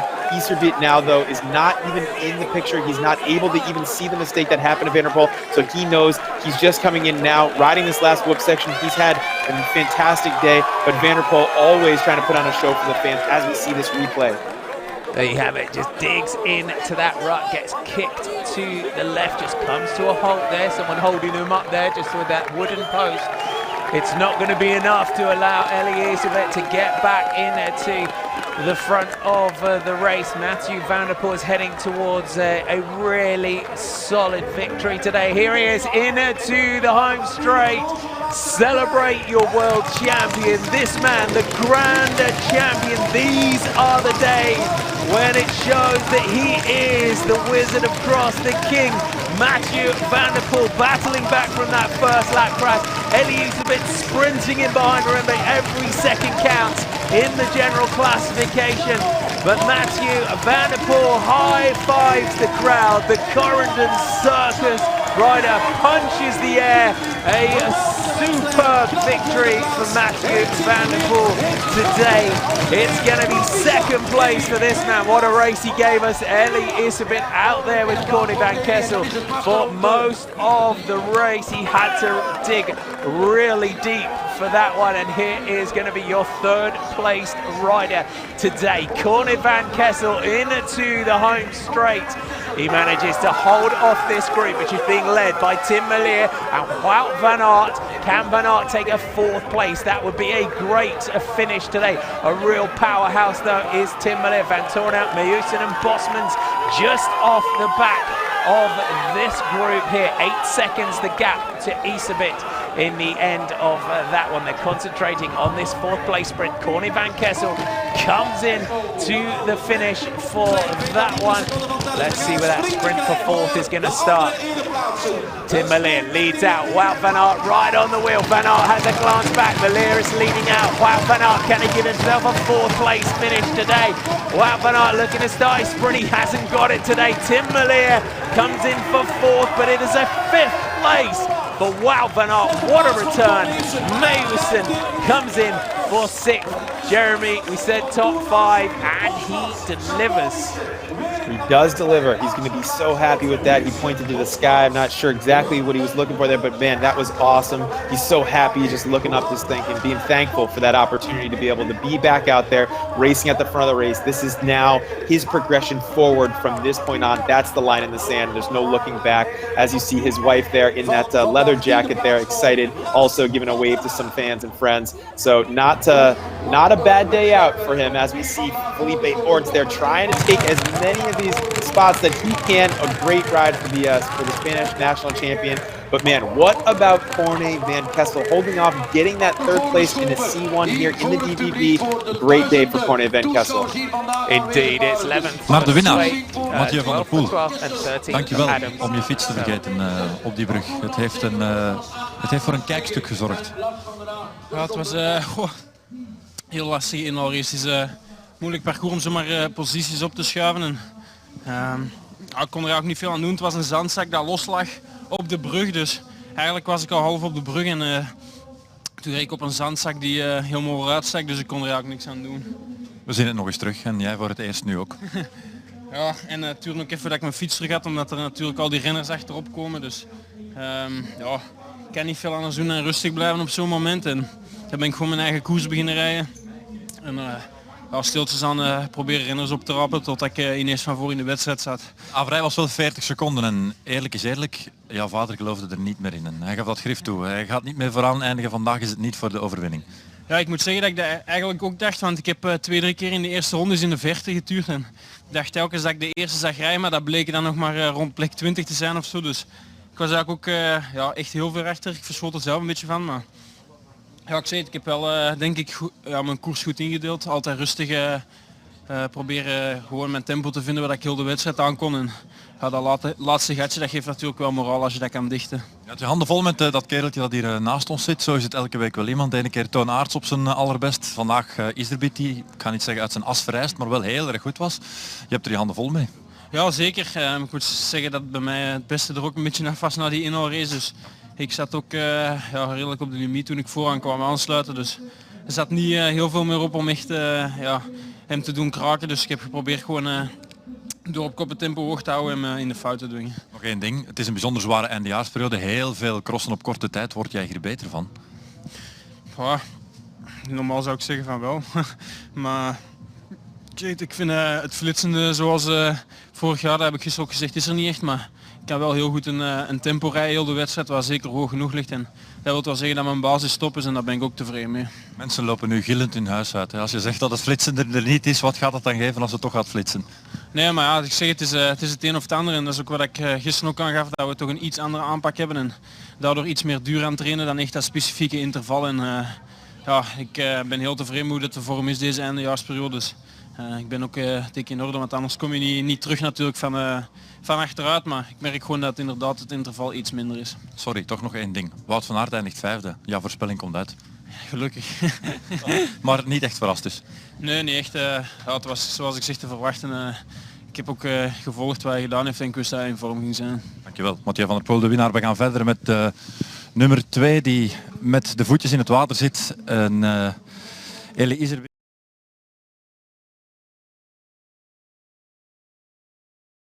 Was Wout van Aert, the return of Wout van Aert, getting that whole shot through the first corner, leading out there from Mathieu van der Poel. But this was the point. Watch this, leaps up onto the bridge, goes up onto the front wheel and goes down, and he had to battle back from that position. Elie Iserbyt pounced, so did Corne van Kessel. Wout van Aert riding in that group. As the race went on, Tim Merlier at the front went down over the handlebars in that deep rutted section, and this was where Corne van Kessel and Elie Iserbyt went clear. It was, and it was that chase group there with Van Aert, Tim Merlier, but at the front it was Elie Iserbyt and Corne van Kessel coming through, having a really big opportunity to take away a lot of time and really push Van der Poel. He had to come from so far back, but using all of that power output that we've seen him have success in the road for, be able to come back and get to the front of this race as he dispatched those guys and just came through this section like a wild animal out of its cage, Marty. He was indeed. Elie Iserbyt, he knew, he could sense he would be able to see Mathieu van der Poel on certain sections of the course. He was just carving his way through the riders. He got past Van Kessel, got his way up to Iserbyt. A little resigned glance from Elie Iserbyt as he now would have to try and recover to be able to stay with the world champion. What a race he made of it, though, over the course of the final couple of laps. Van der Poel was just smashing his way, carving his way through this course. Iserbyt was really on the ropes at this point. Van der Poel afforded himself a glance back over the shoulder. The final laps, and Van der Poel started to kick on and just started to open the gap over Elie Iserbyt. Yeah, and it was a race all the way until the last lap. Iserbyt not able to match those attacks that Van der Poel laid down, 3 in total as I counted them, one after the other and after the other. And finally, Iserbyt had to succumb to those, but he's able to continue to hold that overall in the DVV Trophy as we see Van der Poel, very familiar position for him, taking that win here at the prestigious Loenhout cyclocross race. Elie Iserbyt crossing the line for second place. Corne van Kessel rounding out that podium. What a day again. Yeah. I think we could say from that one that had a little bit of everything, didn't it? Drama all the way. Jeremy, when someone gets caught back in that position for Van der Poel, so many riders, because we look at how wide the course is, but there's a lot of the time there are only limited lines and limited places to try and get past. That's right. Yeah, and there's just like those European championships that we had watched about a month and a half ago, Marty. It's so fast. The course just goes like very one line. There's a very tight, narrow areas. You have to think about where you're going to put your power output out, where you're going to rest, where you're going to go. But like I was saying during the earlier part of the race, is that you have to pick your spots. You have to know Van der Poel's so good at using the entire course to his advantage and finding the places where he can ride 100%. And he's shown that he's the best at it. He certainly is. Let's talk about Elie Iserbyt. He had such a phenomenal start to the season, and then Mathieu van der Poel came in. But he's got to take a lot of confidence as well from today's ride, would you say?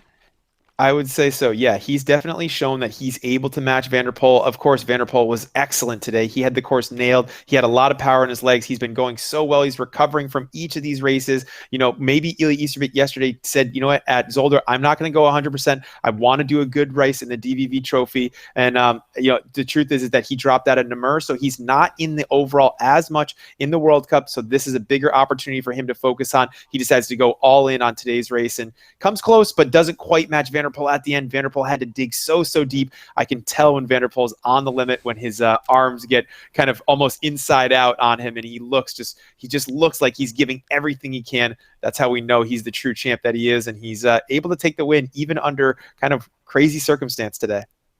Definitely. Let's have a look as well. We can chat a little bit about Wout van Aert. What a day back for Wout van Aert. A phenomenal performance. We were talking about, people were saying top 10, We would say as well, Tim Malier, lots of riders talking about top 5, but he delivered, didn't it? It's great to see him back. Yeah, it really is. Like I said, those race efforts are going to settle into the legs. He's going to be so happy to be back in the mix, able to come back to a high level. At one point, people were saying that he might not come back at all. This crash pierced his leg at the Tour de France, so he was having to come back, do so much recovery, so much rehab. He's definitely fresh. You saw on the start line, he's able to really snap back, take that start. I think it took a lot of people by surprise.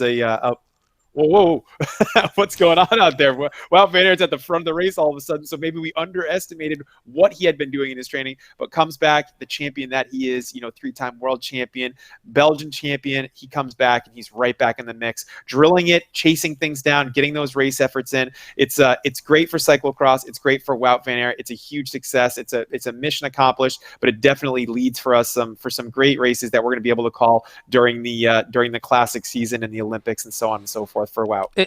It certainly is. And what's going to be quite interesting to watch over the next couple of years is how the likes of Mathieu van der Poel, Wout van Aert, Tim Malier as well, Quentin Hermans has also said that he wants to start looking a little bit more at the road as well. And it's seeing how they manage that program, but also they're still young guys, aren't they? The teams have got to be mindful of managing that fatigue and where they're going to take those breaks and where they're going to take those points. It's almost completely flipping world cycling on its head, isn't it, when you get the trying to mix cyclocross, mountain bike, the classics seasons as well? Yeah, I mean, they have mixed so many disciplines now, and they've had success in all of them that it has really just changed the entire outlook for any of the pro teams. The opportunity for them to race cyclocross, for them to race mountain bikes. Van der Poel has really shown that if you're at a good enough level and you take it seriously enough, that anything is possible. There's indeed the last few races as well. It's encouraging as well, I think, from our point of view as a sport, to see the likes of Heinrich Hausler coming in from Bahrain Merida, road riders that we saw earlier on in the season with Annemiek van Vleuten having a bit of a run out in cyclocross. But it's huge for our sport, isn't it, when you start seeing road riders starting to dip into cross and seeing the benefit that racing these high intensity races in the winter can have to their road seasons. Absolutely. Yeah. I mean, I think if I think about myself, if I talk about myself for a second here, when I would race cyclocross, if I took the right break and I came back, it was like I was layering bricks on top of my form. I was able to lay a nice base foundation. I was able to do my cross season, have some success with that. Then I would take a small rest, do another small base, come into my road season back when Tour of California was in February, late February. I'd come in with some great form from the cross season, and I'd go straight into my road season. I'd do 50 races on the road, do some good stage races, take a nice break, and then continue to build up. And that, for me, was how I had success. And a lot of what these riders are doing, but just the sport is so much more professional now. There's so many staff and people that can help bring this level up, allow these riders to just focus on their racing and on their riding. There's no parties after the races. There's no going out. There's no crazy stuff happening. They're all focused on 100% business. So you're seeing that today. And that's the level that if you're coming into the sport, you have to know. It's not just about, can I put out this amount of watts? Can I do this? It's actually about really acting, living like a professional and making this your day in and your day out. Okay, so if you don't want to know what happened in the elite women's race, if you can look away in 3, 2, 1, let's take you through some highlights of today. The Azencross of GCN Racing from Loenhout. There was an early crash. Lucinda Brand, Yara Castelline going down. Unfortunately for the Dutch champion, it wouldn't be her day. And head of the race, Katie Compton, Selena Alvarado establishing an early lead. The Telenet Baloise Alliance rider. Brand was trying to make her way back round towards the pits, had really taken a whack on her knee, but it's Celine Alvarado that went clear as Lucinda Brand played no more part in the day's racing. Yeah, she was unable to continue, and we hope for the best for her. We put in a note to the Telenet Baloise team to see if we can get an update on Lucinda Brand for you. So as soon as we have that, we'll give that to you. But it was at the front. It was these 4 riders: Anna Marie Worth, Katie Compton, Sana Kant, the world champion. But it was Alvarado that was able to really nail this course in pre-ride, and she rode an absolutely beautiful ride to do a big TT effort. As she gets the confetti there at the end with her hands in the air, she now leads the DVV Trofee and the World Cup overall. So a huge ride for the 21-year-old rider from the Netherlands. Update on your top 10 overall. Selena Alvarado now leads Sana Count by 1:45. Anna-Marie Hurst at 1:48. Compton in fourth. Azufi Leknova-Donchot, West Castelline and Rebecca Faringer, the top 10.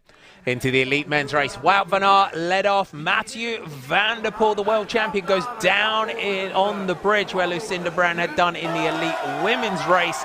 Tim Malia, in a carbon copy of the crash of Anna-Marie Hurst, went down over the top on one of the deep runs, but Mathieu van der Poel on the back foot. He was fighting to get back up to the front, and a leading duo of Corny van Kessel and Ellie Isabeth. Van der Poel behind, though, was not done without a fight. He just picked off those riders ahead of him, and Ellie Isabeth went clear, dropping Corny van Kessel. Van der Poel on lap 5 of 8 was at 15 seconds. Yeah, Van der Poel, though, in the chase. You could hear the crowd just motivating him. It was the Netherlands versus Belgium, and it was the fans were in full effect, yelling Eli Iservit's name as hard as they could. They were screaming at the top of their lungs, but Van der Poel finally made it to the front of the race, took over, laid down multiple attacks on Iservit. That it was a blow for blow. Iservit able to match him all the way until halfway through the last lap, when finally he had to throw up the white flag, and Van der Poel was able to get some ground on the second place finisher at the European Championships this year, Eli Iservit. Through this section, and Eli Iservit would be able to see Van der Poel. There was one tumble for the world champion as he got kicked to the left, but he was quickly up and on his way. A fight for Mathieu van der Poel. He knows he's been in some races in the last couple of weeks, and Van der Poel takes another victory here in the DVV Trofee. Eli Iservit, the leader overall in the classification. Not the victor today, but cements his lead at the top of the standings. Confirmation of your top 10. Mathieu van der Poel, 9 seconds ahead of Eli Iservit. Corny van Kessel, Tim Malia. Great return by Wout van Aert in fifth. Meusen, Van Toornout, Bosmans, Arnouts, and Van der Haar was your top 10. A great day's racing by there. Oh, what a day. Mathieu van der Poel, Eli Iservit and Corny van Kessel. As soon as we've got the podium, if they're quick with that one, we will bring that one to you. What a race. What a day. We've got some big races coming up as well. Jeremy, what that night race in Diegem, and then we go on to Bredenhout, the next race in the Super Prestige, the evening race. A lot of prestige around the races that we've got to come over the next week. Absolutely, yeah. Very much looking forward to Diegem. It's a night race, so Marty, you're going to be having a late night. You'll have to have a coffee in the evening so we can call that one. But one of my favorites, a big, long uphill section under the lights. One of the only crosses that happens over there at nighttime, so it's super fun to be able to do that one and have been a part of it. It's a very historic part, as you can see, coming up the Diegem. Then we've got the Azencross in Bredenhout. Then we've got Sven Nice's race, the DVV in Ball. Then we've got Brussels also. So really, the DVV is heating up. Then there is the World Cup in Nome, and then the final World Cup in Hoogerheide, which is the GP Andre van der Poel, which is Van der Poel's father's race, and a commemorative race that they take a lot of energy every year, and they put it up in there, and a lot of trainings and things that happen out there year in and year out. So as we see Corny van Kessel finally being brought out onto the podium, he's going to be so excited to finally nail that third place down in such a big race like this, Marty.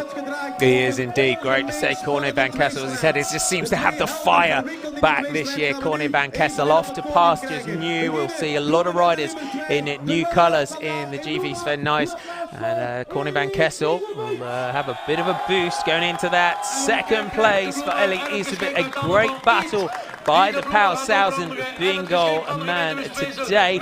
He still leads the DVV Trofee overall. There's your second and third spots.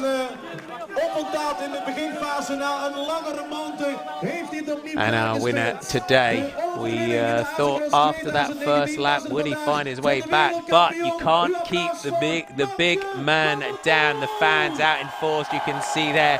Mathieu van der Poel from Corendon Circus. He shows why he is wearing that rainbow jersey. Gets another keg. It's going to be quite a New Year's party for the Van der Poel household. He's won quite a few of those over the last couple of weeks.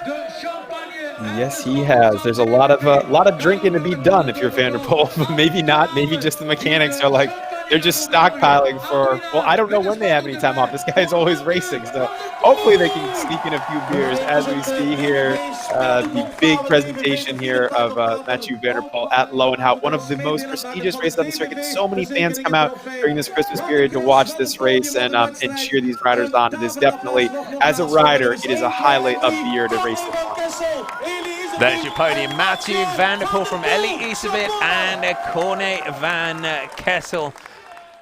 A great day's racing we have had here. The DVV Trofee has been delivering all season. I think every series has been delivering so far, hasn't it? It really has, yes. It's been awesome to watch these races fold out and to be able to see everybody kind of going head-to-head. There's a lot of racing going on in the series. There's so many different head-to-head battles and riders picking and choosing the different things that they want to focus on throughout the year. It's great to see so many different riders up there as well this year. We're seeing Corne van Kessel back and riding really well. Tim Merlier up there and racing really well as well. That for me is really standing out, and great to see Elie Iserbyt at elite level now, really sort of making great strides in his career. I hope you enjoyed that as much as we enjoyed bringing that one to you. Remember, make sure you subscribe to GCN Racing. It's free. It doesn't mean anything. Just get those subscriptions up. We really need those. Hit that bell icon and then you'll be notified. You can schedule your broadcast as well so that you get a 30-minute notification when we're about to go live. Diegem is the next race on the 29th of December. You can watch live on our Facebook and our YouTube pages here on GCN Racing. You are not going to want to miss that one. If you're out there and racing today, hope you've been inspired by what you've seen. Jeremy and I will see you very soon. Have a great day. Bye for now.